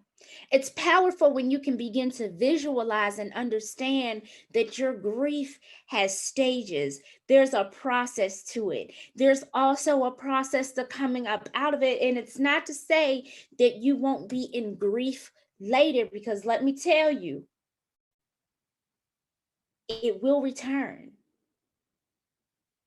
You may have moments where you're upset all over again. You're feeling down again. That depression may try to creep back in, but you can come up out of it.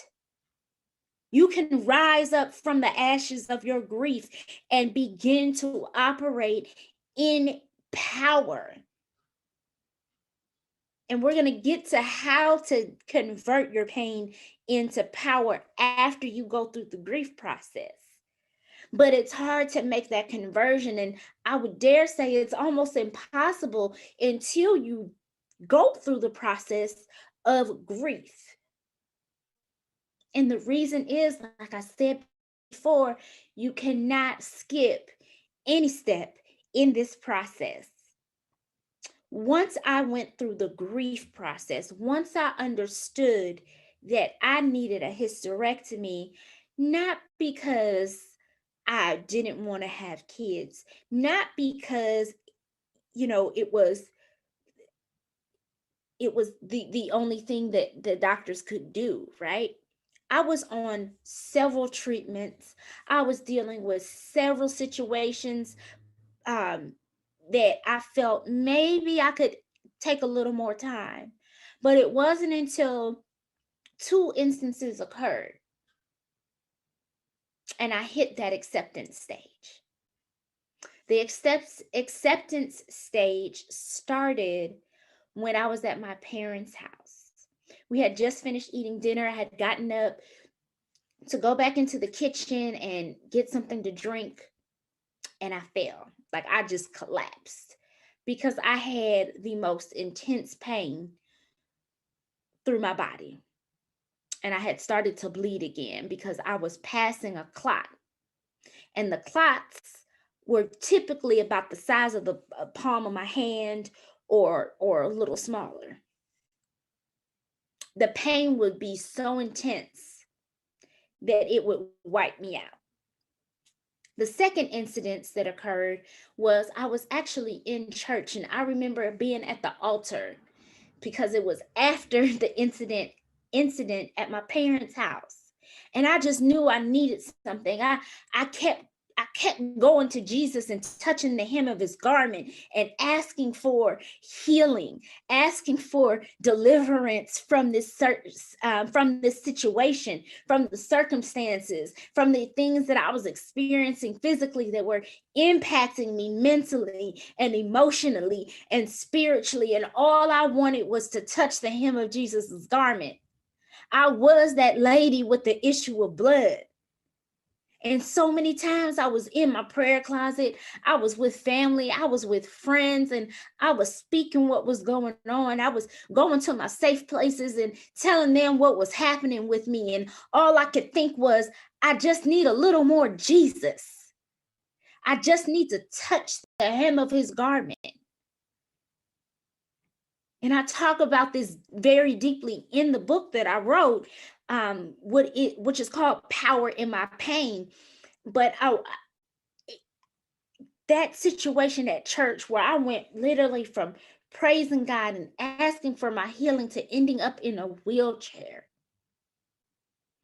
And I remember the church nurse, who's also a very, very close family friend, came up and he started taking my pulse, and they took my blood pressure. My pulse my pulse rate was dropping. My heart rate was dropping. My blood pressure had plummeted. And I remember looking at my father, who was knelt down beside me, and he was asking me questions. And I just looked at him and said, "I'm just tired, Dad. I'm so tired." And I think that when you verbalize that, that's what people say a lot of times when they may be on their deathbed, or they may be passing from one form of their physical life into another, where their body begins to shut down on them. And so they may not pass away, but their body goes through something that's so severe that it changes the way that they operate. And in that moment, I was exhausted. And I just knew I didn't want to die, but I did not want to live that way anymore. And I remember my parents just crying. To see your child going through something like that, and feeling as a parent that you can't just snatch it away from them, that they actually have to go through these things. That's a hard situation to deal with. And so even my parents and my family and some of my close friends had to go through the grief process right along with me, because they couldn't believe that this was happening to me. But they were also my safe place to talk. They were my safe place to express my anger. And after that situation at church, I remember calling the doctor and I said, "It's time. It is time for me to move forward. I've accepted that this mass that I have is not only inoperable, but it's causing so many other issues. And it is not only causing physical issues, but it is impacting me mentally, emotionally, and spiritually." And all I knew is that it had to stop. And so now I really want to take a dive into what that process looked like for me, and how you can use these keys that I use to convert your pain into personal power.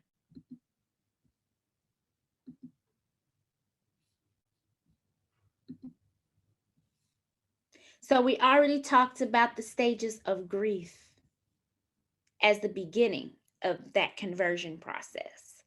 Now, I want to talk about the first step. That first step is be your own greatest advocate. Let me say this again. Be your own greatest advocate. What does this look like?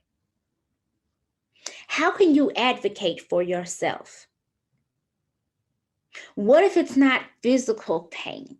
What if it's emotional pain?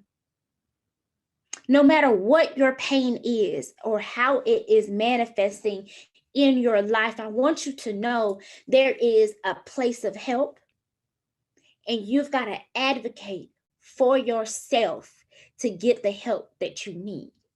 You can't allow anybody to tell you what you need or what you don't need.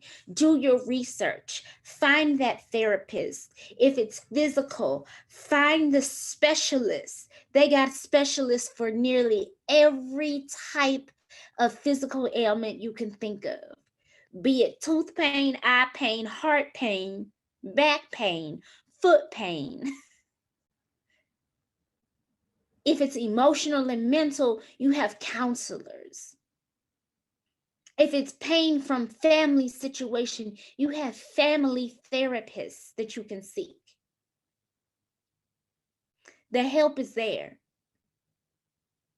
And certain doctors may not know exactly what you need.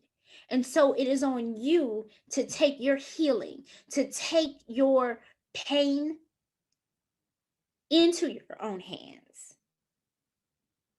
and be your own greatest advocate to find the help that you need so that you can begin to move forward in the process of healing. The second step, see your healing differently. See your healing differently. I want to share with you a story. I remember when I was first going through all of this, and I had so many people telling me what I should do, telling me to be faithful, telling me to pray, just pray about it. But that wasn't enough. It wasn't enough to just pray. And I know for those of you that are Christian or you believe in a higher power, you can maybe feel what I'm saying here a little more, is that prayer is okay, but action is equally as important, right? So while you're praying to God to heal you and fix things, understand that you've got to act. That's where being your own greatest advocate really comes in, because you begin to seek the help that you need. But I also, in my time of prayer and in my time of seeking the help that I needed, both physically and mentally and emotionally, what I realized is that my healing may not look like what I expected it to look like. It may not be the magical and miraculous disappearance of these masses that were growing inside of me. It may not be the miraculous dissolution of the endometrial tumors and tissue, right? All of that may never disappear. This mass may never go away. But it did not mean that I would not be healed. And when I began to understand that the way I was praying and what I was praying for may not be what God had for me in this situation, I was able to think of things differently. Your healing may look different than what you expect, but don't think that it has not arrived just because it's not packaged the way you think it should be.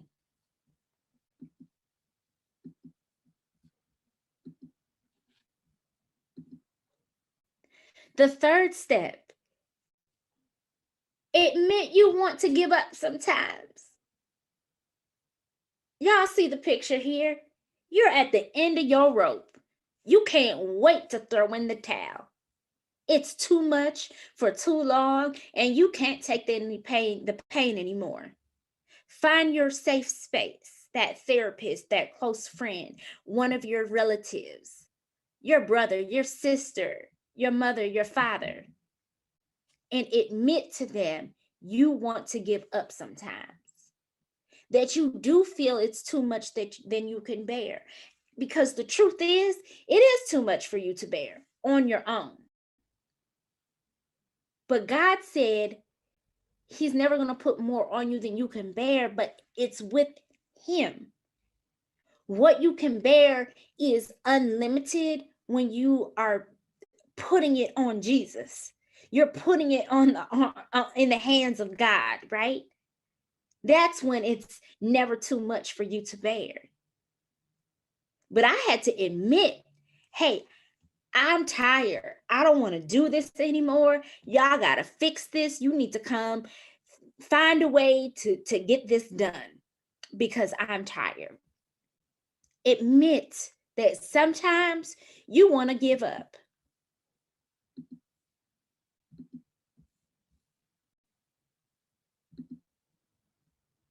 The next step, you have to stop talking about your problems and look for solutions. Let me say that again. Stop talking about your problems and look for solutions.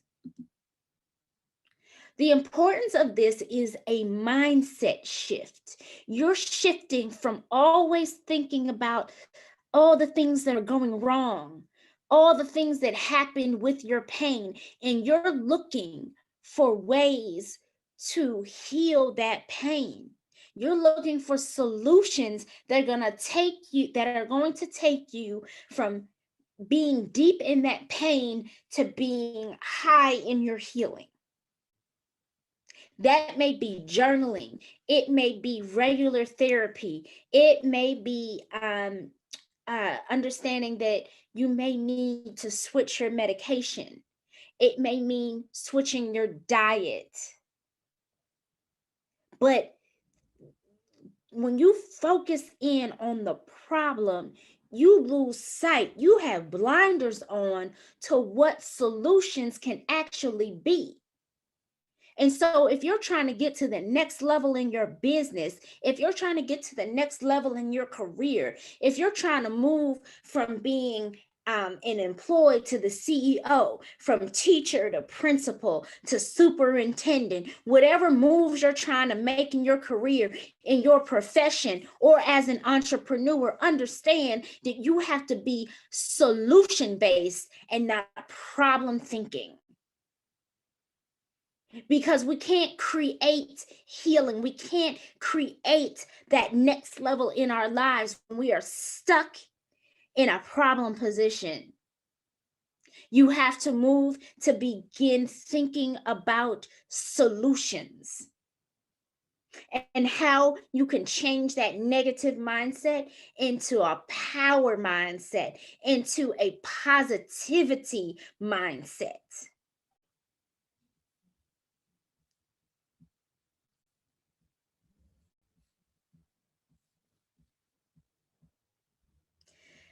The next step is faith, focus, forward, finish. This has been my motto, my slogan, my personal slogan, my life slogan for years now.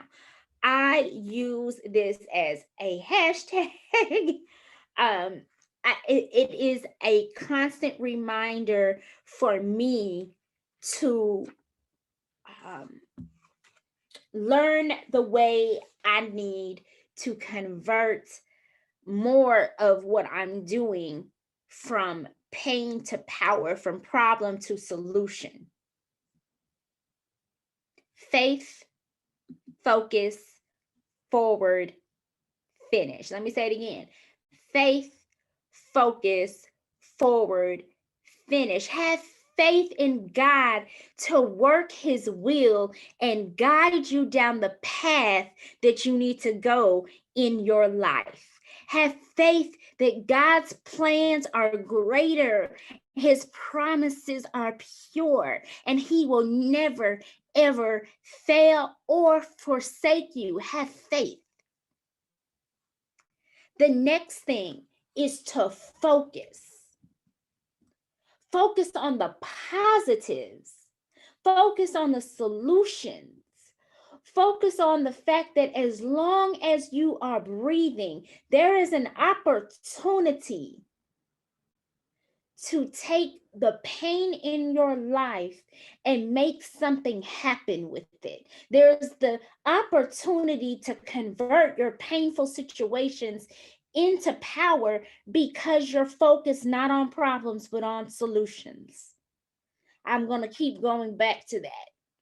Solutions over problems, positivity over negativity, your purpose over your pain. Focus in on what it is that God is telling you needs to happen. The next step is moving forward. First step, faith. Second step, focus. Third step, forward. Move forward in doing what is absolutely best for you. It doesn't matter what your granny told you, what mom and dad, brother, sister, best friend, auntie, uncle, whoever. When you focus in on what God is telling you to do and what you need to do for yourself, you can move forward in making the decisions that are best for you. Making the decisions that you know are going to elevate you into walking into your purpose. You got to move forward. You can't stay stuck with where you are. In order to heal, you have to take the first step forward. If you fall down, fall forward so that you can get back up and keep moving forward. The last step, finish. Number 1, faith. 2, focus. 3, forward. 4, finish. Finish the process of considering your options. Finish the process of that internal debate as to what is best for you. Finish the process of what you have going on that is holding you back. Finish the thoughts. Finish writing down the solutions. Finish writing down the names of therapists that you can go to. Finish writing down what specialists you need to see. You have to finish what you started. You can't go backward anymore. Going backward is not an option, right? You really have to focus. It does take a lot of faith, right? It takes a lot of faith to convert your pain into power. So I understand that it may be difficult for you. And every day we're forced to deal with things that are not easy. We're forced to handle our lives in a way that show our power. And I don't mean power in the way that we pretend that nothing is going on, but power in the way that we don't allow what's going on in us and around us to take us off our beaten path, to take us off the path that God has for us. We have to be our own greatest advocates. But sometimes we also need to understand that someone can advocate for us as well. And that is part of the finding people that can help us and having that safe space. I feel like I could talk about this forever because it is something that I'm even still going through. So by the time you all watch this, I'll be going in for another operation. But I'm focused. I have faith. I know that when I move forward with this operation, I will finish dealing with some of the other pain that I had dealt with leading up to this point. I won't always be in this situation. Things aren't always going to be this way. I hope that this helped you all deal and understand how to deal with the painful situations in your life, and understanding that this pain that you're going through may in fact be holding you back from reaching the next level as an entrepreneur or as even in your career. I hope that the keys to convert your pain into personal power so you can walk boldly in your purpose resonate with you. And I hope that these keys are things that you can go back to. So I hope you took great notes. And I would love for you all to connect with me.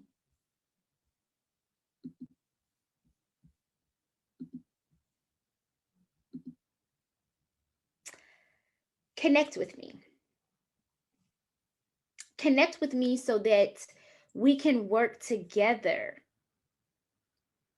and understand some of the things that you're going through so that we can be a team of one and convert your power into, oops. Okay, sorry. I would like to redo that closing because I said convert your power instead of convert your pain. Okay, go ahead. Just do your power word again, and then do your closing. Okay. Power.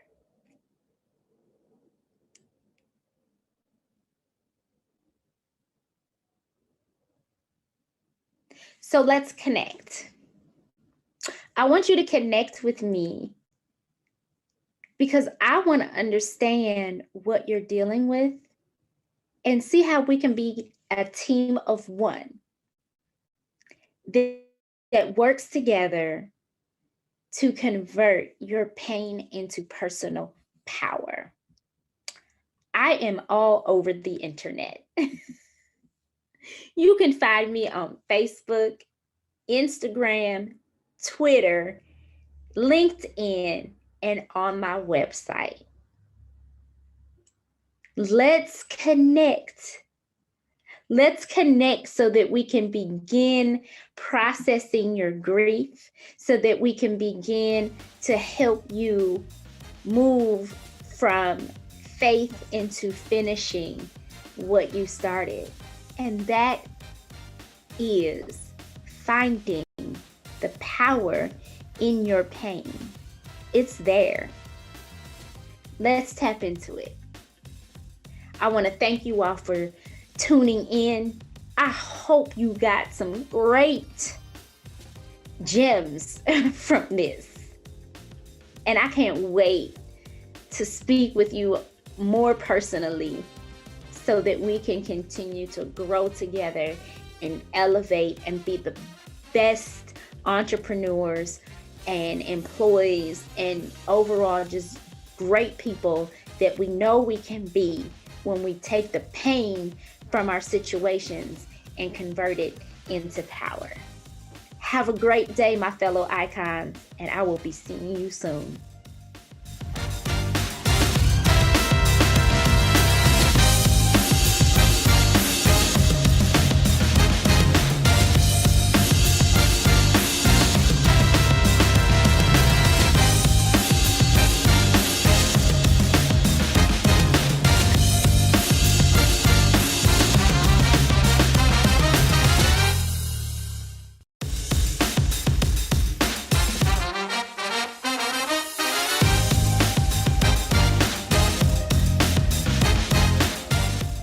How many of you have ever woken up with a plan for your day? Like you had it all laid out. You knew what you were gonna wear, what time you were gonna get to work, what you were gonna have for dinner. You may have even known how you were gonna feel once you accomplished all of these things. How many of you have also woken up with a plan only for that plan to be disrupted by something that was beyond your control? Like ladies, you getting ready for work, you're doing your hair, you're doing your makeup, and your significant other comes in the room and they says, baby, I need to talk to you about something you said last night that bothered me. And although you care very much about the relationship, something deep inside of you is saying to yourself, do we have to talk about this right now? Like, I am moving with a purpose this morning. You are getting in the way of that. And fellas, like, you on your way to work and usually you take the scenic route. But today you're moving with a purpose. You say, I'm gonna hop on the interstate. I wanna get there a little bit early. I got some things I wanna get done. And as soon as you hop on the interstate, boom, standstill traffic. Completely throws off your day. You were moving with a purpose as something got in your way. I'm going to tell you that that is what life does to us. We'll have a plan for our day, we'll have a plan for our life, and something will try to disrupt that. And because we are human, you know, oftentimes we allow ourselves to spiral down out of control, and we allow ourselves to be completely derailed from our purpose for our day or for our life. Now, my name is Anthony Johnson. I'm a life coach and a leadership consultant. I have 18 plus years of military experience, 15 in the Army and the rest in the Air Force. And in that experience as a military officer, I've been able to see plans go awry, I've had the opportunity to create and develop plans that had an intended purpose, only to see something outside of my control disrupt that purpose. And the goal is, when something tries to disrupt us, for us not to completely take us off track and completely derail us from getting to that intended purpose. And that's what I'm going to talk about today. Now, I told you I have 18 plus years of military experience, and all that training has not made me impervious to being derailed at times. Most of us have heard about Hurricane Katrina that devastated New Orleans. When Hurricane Katrina hit, I was in the Army and I went down in New Orleans to do search and rescue and security. I was there for a purpose, to serve a humanitarian mission. But there was a day that I was down there that something distracted me. Something took me off of my purpose. I had a phone conversation with my mother. It was a routine call. She was just calling to see how I was doing, check up on me. We had a great conversation. But she said something at the end of our call that stopped me in my tracks. Something that I'll never forget, and it changed my life. I never had a great relationship with my dad. Towards the end of our phone call, she said, "I spoke to your father today. He told me to tell you hi." Now, at this time, I was in my mid-20s, and I thought I had resolved all the issues I had with this man until she said that to me. When she said that to me, everything that I was suppressing, all the anger, the resentment, came right to the surface. I was so angry. "He told you to tell me hi? This man has my phone number. If he wants to contact me, he can contact me." And I was even upset with my mother. Like, why would you relay that message to me and not address it directly with my father? I would never do this, but the first time in my life, I probably wanted to slap my mama. But I ended the call. But it messed up my entire day. It threw me off track. I was so angry. I couldn't focus. I couldn't serve the purpose I was intended to serve in New Orleans. I was completely off track. But I did something that evening. I called my father on the phone. He answered and we had a long conversation. I got to tell him everything that I was feeling, get everything off of my chest. Let him know what I felt about our relationship, how I wanted it to be moving forward. And for the first time in my life, I listened to my father's side of the story without judgment, and I forgave him. And that freed me. And I realized something that evening, that it was my choice. I get to decide. Nothing external would ever throw me off of my purpose.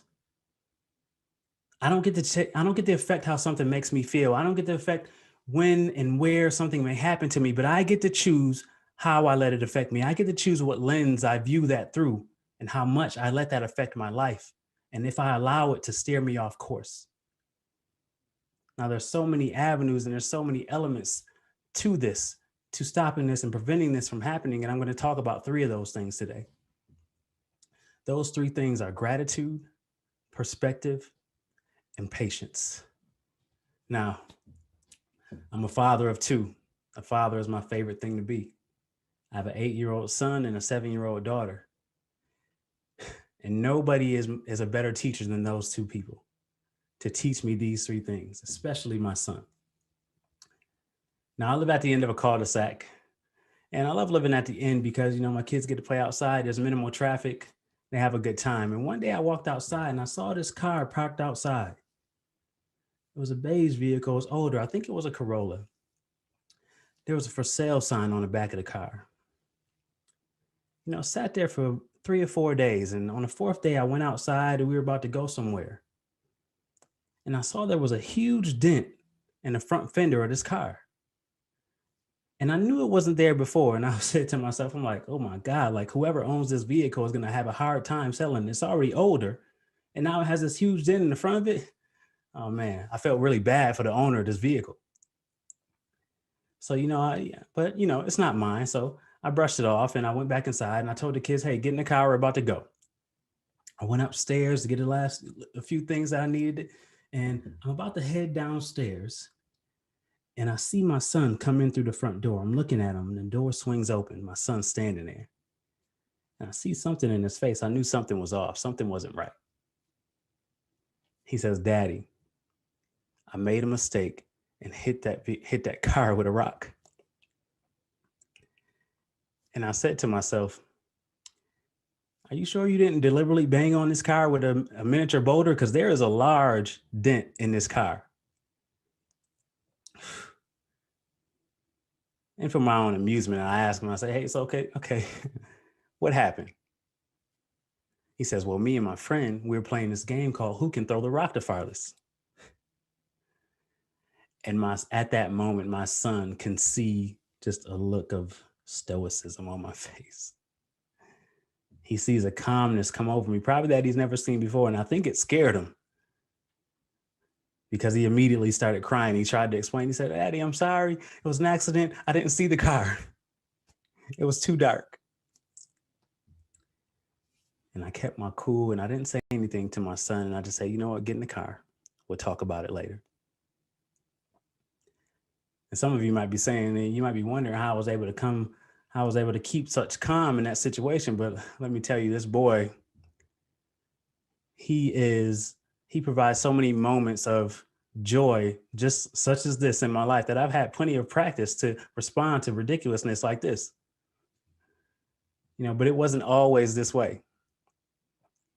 There was one time we were riding in the car and, my son was being himself in the back seat, bothering his sister, doing everything he could to push my buttons. And he set me off. We got into an argument. I'm in my car arguing with an 8-year-old. And it came to a point in our discussion where I yelled at him louder than I've ever yelled at him in my life. And in that moment, I was ashamed. I was ashamed because he took me out of my zone. He threw me off track, an 8-year-old, my son. And I was ashamed because that wasn't the kind of father that I wanted to be. My sister always told me, she said, I think you were meant to be a father. And I used to say about my son that he was sent here to test me. My son he's emotional. He's impulsive. He's easily excitable. And if you ask my friends, they would tell you I'm the exact opposite. My son is everything that I was afraid to be out loud when I was growing up. And there was a part of me that didn't like it. There's a part of me that wanted him to be more like me. And then I realized that I would be a fool to take those things from him. So I had to change my language about my son. I changed my language from my son being sent here to test me to being sent here to teach me about these things. And when I was able to change my language about my son, I was able to change my perspective. And because I looked at my son in a new light, I was able to see him here to test me and to see him as a blessing. And I was able to show gratitude and express that gratitude for who he was and what he was meant to be in my life. And that newfound gratitude allowed me to have more patience with my son and who he was becoming as a human being. Do you understand what I'm saying? Like this newfound perspective, this gratitude, and this sense of patience now that I have for my son allowed me to fulfill my purpose as who I am supposed to be as his father. Now, some of you might be saying, well, I haven't found my purpose yet. I don't know what it is. And I will submit to you that everything that you've been through, everything that you've experienced in your past and what you're going through now, it is setting you up to serve your purpose. I'd even go as far as to say that you are living part of your purpose right now. You may just need to have some patience for it to be revealed to you. You see, I always looked at my relationship with my father like there was some black cloud that followed over me for my life. It was just following me everywhere I went. This absence of my father, not having that in my life, all the things that I missed out on. I knew what it felt like to be sad. I knew what it felt like to be unwanted, to feel unloved, to be hurt, to feel disappointed. Even when I was a kid, I would imagine, before I even had children of my own, I would have pictured myself as a father. I would imagine myself showing all these things to my children, being the father that they needed, showing them what a father was supposed to be. I envisioned this as a kid. And now that I've seen these things, I had love. There was love that I wanted in my life that I didn't get. And I feel like I stored up all that love. And when I had my own children, I was able to give it to them. And that it allowed me to view my relationship with my father in a different light. It allowed me to have more gratitude for that, because if not for that relationship, maybe I'm not the father that I am today. It is because of those things, because I knew what it felt like, and because I never wanted my kids to feel that way, that I am the father that I am today. I owe it to this perspective. I owe it to having gratitude, and I owe it to having patience for that to be revealed to me. You see,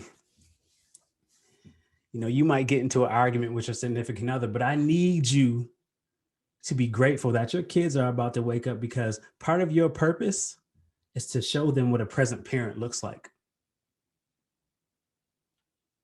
You might lose your job or you might get laid off, but I need you to view that from a different perspective of why that's happening, because I need you to understand that part of your purpose might be to show your family what perseverance looks like. You might be at the midpoint of your life and you're saying, I haven't found love yet, or I haven't found my passion. And that's okay, but I need you to be patient. I need you to be patient, because part of your purpose is to show the world that it is never too late to find these things. You see, when we start living with this newfound perspective, when we start living and appreciating life, and we start seeing gratitude, being able to be grateful for all the little things that we experience in our lives, and we can have patience for those things to be revealed to us, that's when we become who we need to become. That's when we can live through our greatness. That's when we can be amazing. That's when we can live in our purpose. That's what separates us from the rest. And that is what is going to make us iconic. Thank you.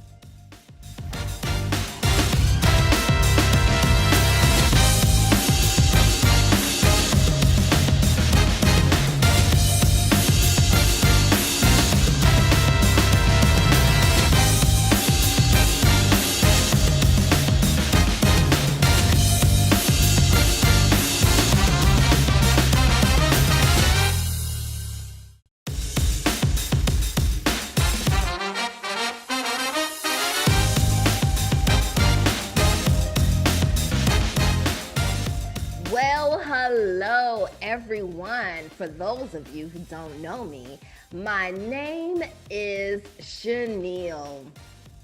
And today, I want to talk to you about customer service and the importance of listening. That's right, listening. Because in 2020, it has taught us that we need to start listening.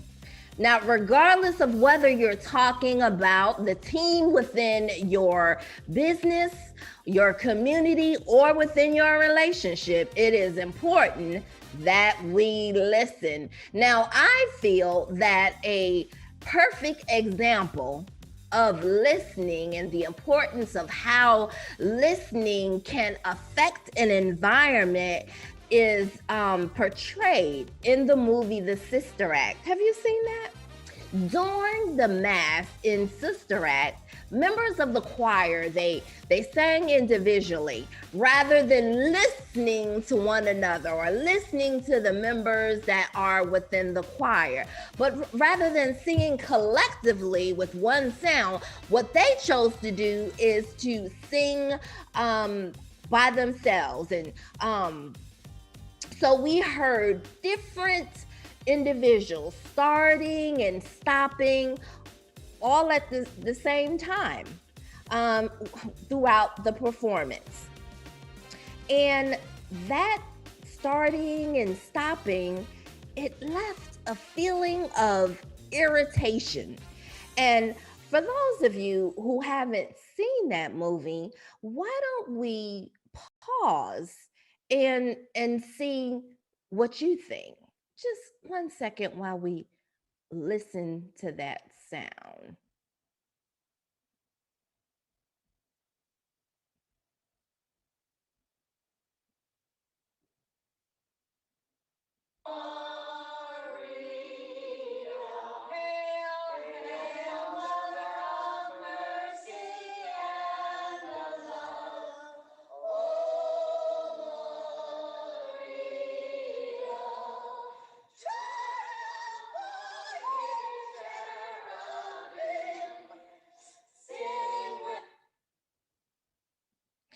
Now, for those of you who listen to that, how did that sound make you feel?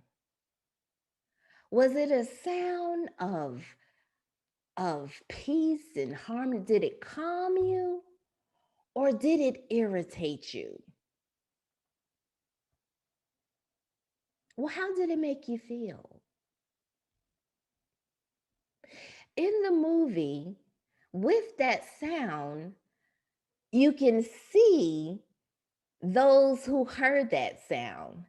Their voice, the look on their face was a face of irritation. It was a face when you saw their faces of those who were listening, they cringed. Now, when a team comes together and listens to their team members, it creates a different sound. So let's pause and see how a team within a business or within the community, how the environment, the sound that it creates. Let's listen.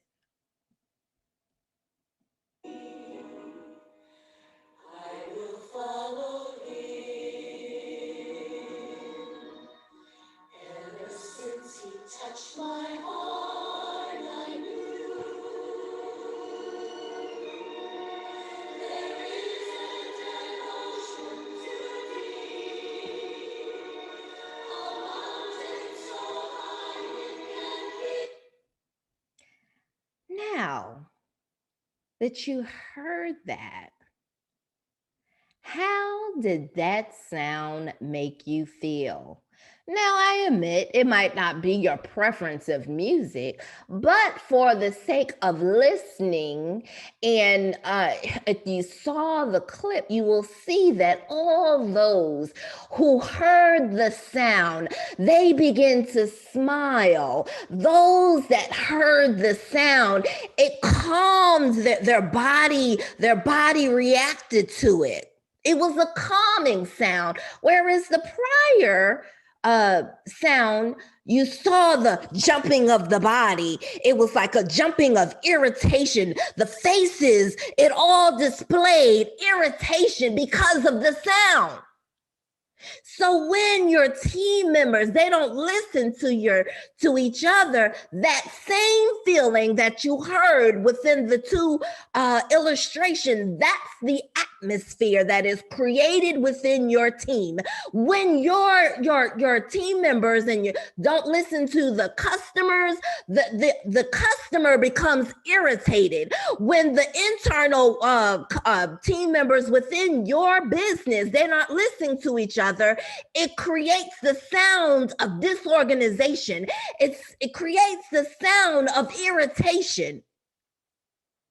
So listening is important to create an organized, peaceful melody so they can function as one. Because when you listen to the different clips of Sister Act, when they listened, they began to sing as one. So it is imperative that we listen to one another with one sound, one mission, and one outcome. Because active listening within your business, It enables your business to be more productive because the team members are listening to one another. When one person says that this stock item is out and we need to create a replacement, this isn't working, they're listening, and then they can come together with, okay, what did work? Okay, what didn't work? You're tracking, you're seeing what works, what doesn't. Listening is imperative to move forward. You cannot create a satisfied customer if you're not listening to what dissatisfaction is. If you're not watching what a dissatisfied customer looks like, then you won't make the changes. So it all begins with listening. Listening also allows continuous improvement. And as I stated, customer satisfaction.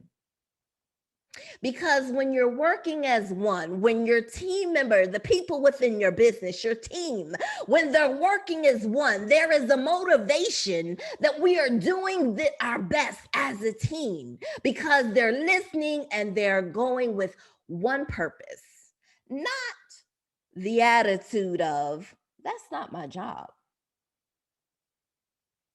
I guarantee you that if your team works together and listen to one another, to listen to, as I stated, the viewpoints of what works, what doesn't work, where we need to improve, and where and the issues and concerns and the complaints that have come about from the internal team members as well as the external ones, there will be no limit to what you will achieve within your business. So I challenge you today to listen to the team members within your business. Discard the thinking that the person in charge, whether it is your project manager, whether it is the lead, discard that thinking of they don't know what they're doing.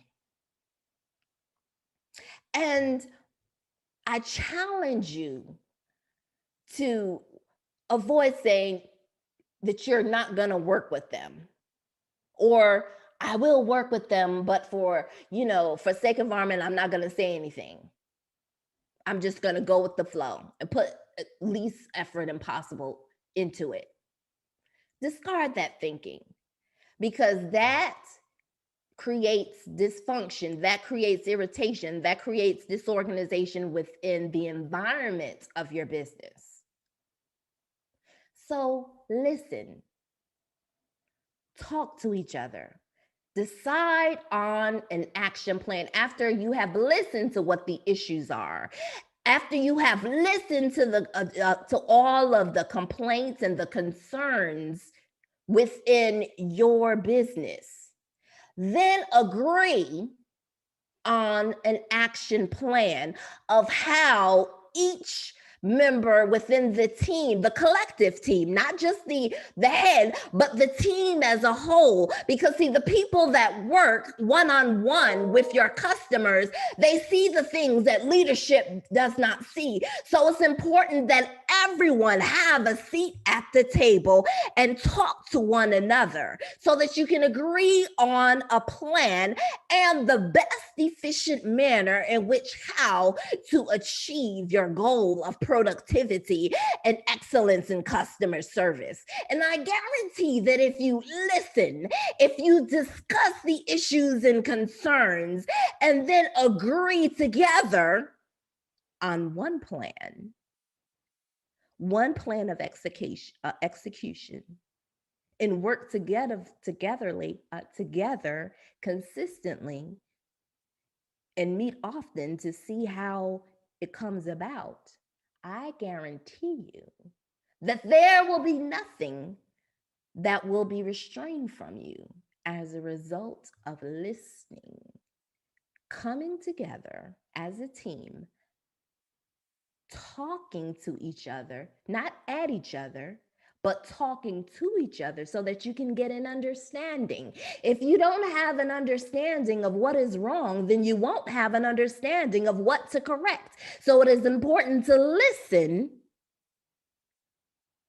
to each other, talk out what the points are, what needs to be corrected, what needs to be adjusted, get an understanding of what the root cause is, not the surface issue, but the root cause of why the issue is, agree on a plan, designate who's best suited to do the different duties within your business, and then carry it out. Another element of customer service is awareness. Awareness. Many people are so focused on keeping up with the latest trends, but your focus should be your customers. See, I teach women-owned business how to improve communication and how to increase productivity, which translates to profit. But it begins with listening as well as being aware. Aware that you need your customers, you need customers to have a business. Aware of the strengths of each team member within your business that work within your business, and awareness of what actually goes on. Vince Lombardi states, it takes months to find a customer, but it takes seconds to lose one. I know you heard that stating, one bad apple spoils a whole bunch. Yeah. I think that was the principle that he thought about when he said it. So, investing in excellent customer service is something that I want you to think about today. Investing in excellent customer service, because see, it always returns with customers that are willing to return a more profitable price to your business. It's become a norm. If you ever watched companies that have really bad customer service, if you watch throughout the years, you have seen that other investors, they'll come in, they'll fix that customer service issue, and then they will raise the price for the services, especially if they had a really good product. And they'll raise the price for those services, which is called capacity and demand. When capacity is fixed, then the demand rises. And when things hit a low, it allows them to meet the demand when the demand for their services peaks. Now, this principle of demand and capacity, we see it every day in concierge services. This principle, as I stated, when companies merge and are bought out, and with the brand Apple. For those of you who aren't familiar with concierge services are when the people that work within a hotel, they have their employees within that hotel to do things such as be extremely friendly and very efficient in helping their guests with restaurant reservations, making recommendations for activities of things that are catered to their interests within the area, arrange transportation to the airport, and simple things. And customers pay more because that hotel has taken the time to invest in their customer experience by paying attention to the details that meet their needs and their interests. So I want you to think about how you can do that. Focusing on customer needs and interest is the heartbeat of every business. That's the heartbeat. Because without a customer, you will not make any money. Now, concerned services is becoming more of the norm across, service-based and product-based companies now. Nowadays, it's becoming the norm. So, I just want to give you some statistics as it relates to this matter. Research states that companies that invest in a customer experience, their customers, their prices, and the profit for those companies are 4 to 8% higher than their competitors, because they have invested in creating a customer experience. They're paying attention to the needs of their customer. The customer is water to your company. Just like your body, it needs water. Every business needs customers. And 2/3 of the companies compete for customer experience. So I purposely gave you a description of, things that concerned services provide to make you think. I like to make people think.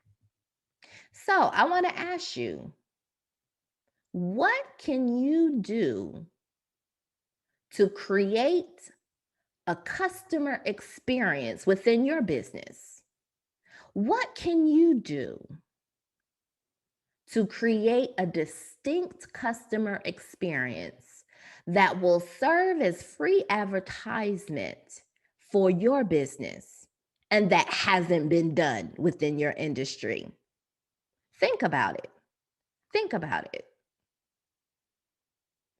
Think about many times concerned services consist of what a person doesn't want to do or what they don't have the time to do. Think about what you don't want to do and you're willing to pay somebody. Think about that last conversation that you had.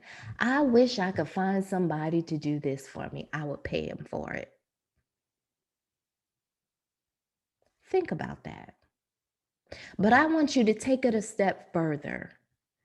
Within your industry, what can you do to provide a customer experience that will set your business apart from all others?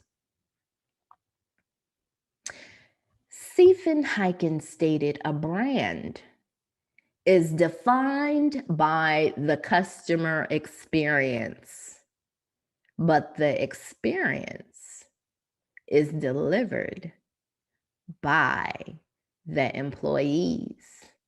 So that's why I said listening to your team, the employees, is important.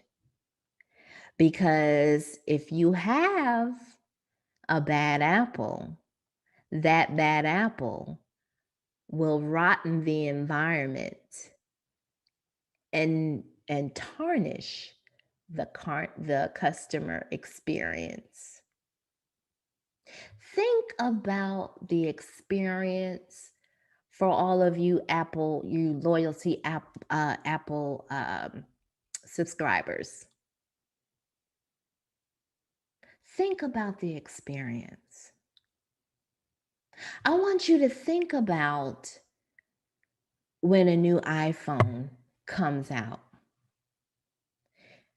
Can you visualize when you go to the Apple store and the line is wrapped around the block repeatedly? Because of the experience, because of the brand and the things that are associated with Apple. They are buying They're investing in the experience. The brand is quality. The brand, for those of you who don't, is to think differently, to do things differently. It's sufficiency, having everything in one place where you can go. Now, and Apple is higher in price than its counterparts. How often have you seen customers do that for Samsung or LG? I know I've never seen it. Apple loyal customers many times are willing to pay 2 to 3 times the normal price just to have the latest Apple product, especially the iPhone.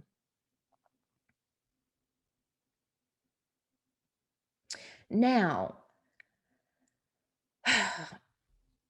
your products may be phenomenal, but if your employees are providing not really good customer service, then that is why you are seeing a decline in your customer service. You're seeing a decline in your profit.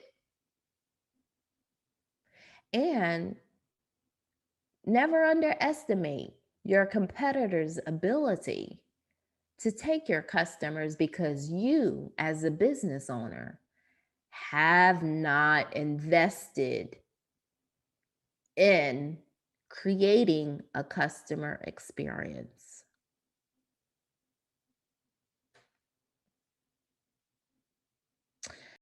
Claire Muscat said, building good customer experience does not happen by accident. It happens by design. Now, I train women-owned small business to position their staff within their business, because it's very important to have people in place that are able to see where to place their staff. It's called positioning. If you know that one of your employees is not really good with people, but they're good with numbers, it makes sense to have them in the back with the books and doing the numbers and doing the ordering and the tracking and things along those lines, if they're really good with numbers.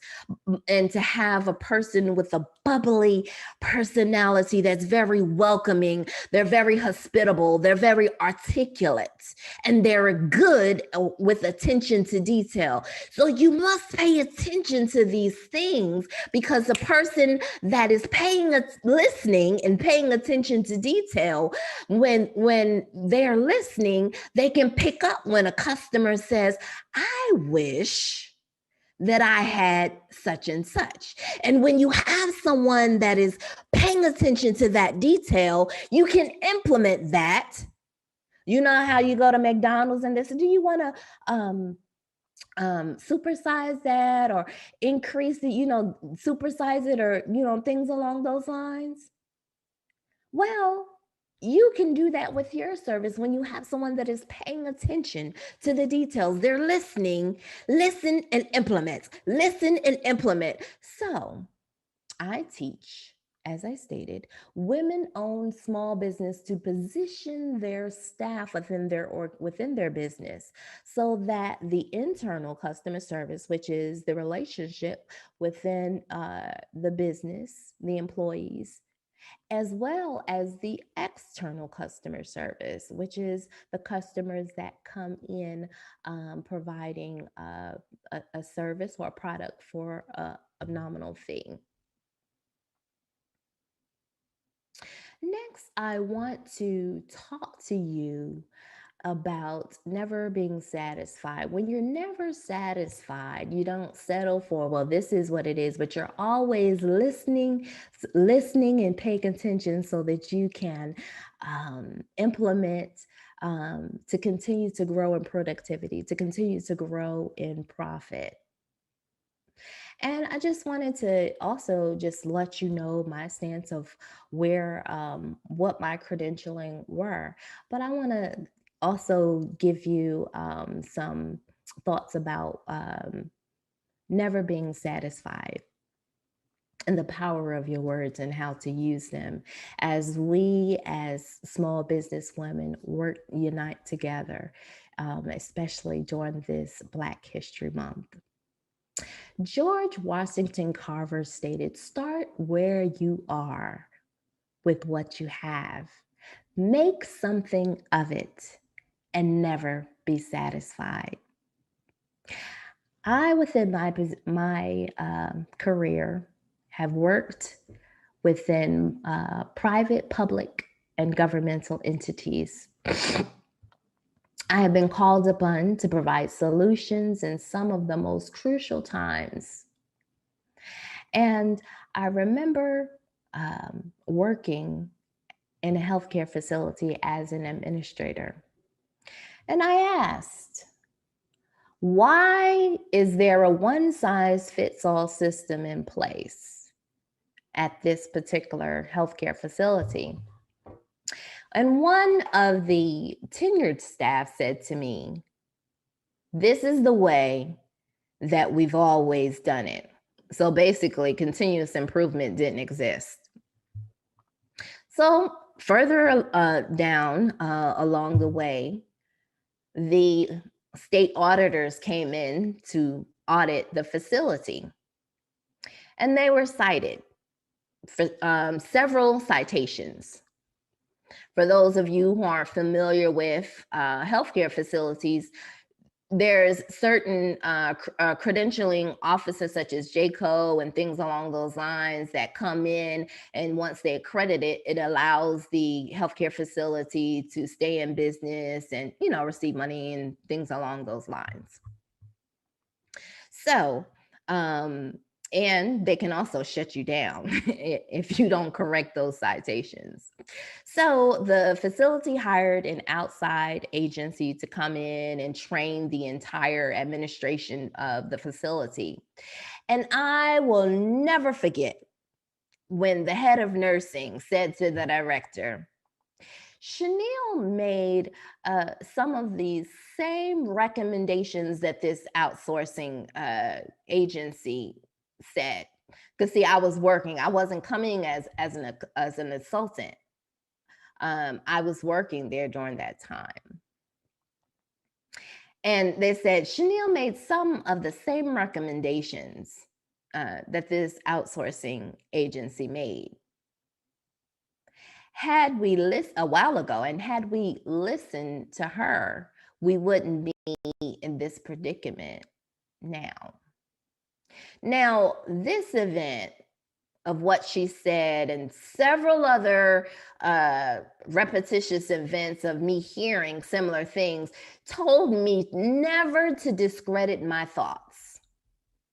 Because time after time after time, my thoughts of how to process things, how to position staff, how it has always fallen true where I've been called upon with it, as I stated, within the private sector, within the public sector, within the government sector to sit on teams, and my opinion has been solicited time after time after time. And many times, many of those organizations, the people, the head people, they got bonuses because of my thoughts. So as I said, this event made me decide to start training, which is why I'm now giving suggestions. I refuse to settle with continuing to have everyone benefit from me, and after applying for more money and not having enough, being told no, but yet they want my thoughts. So I decided to create opportunities by way of training small-owned business women of how to create systems and process and customer service that will not only benefit them, but benefit me financially as well. So, and I want to encourage you to not to settle, because you will never change. As Miles Monroe says it all the time, you will never change that you are willing to tolerate. If you continue to see mediocrity within your team and within your organization, and you never implement staff development, if you never meet early and often with your customers, with your team, you just settle for that, you will see a decline. And it's very important with the environment that you create. As I mentioned earlier, the environment, is the environment irritating, or is it harmonious? Because see, our words, they create.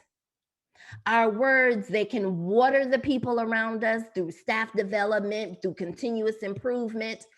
They can build your business up, or they can tear your business down. They can allow your team members to be strengthened, or you can create systems that will pull them apart.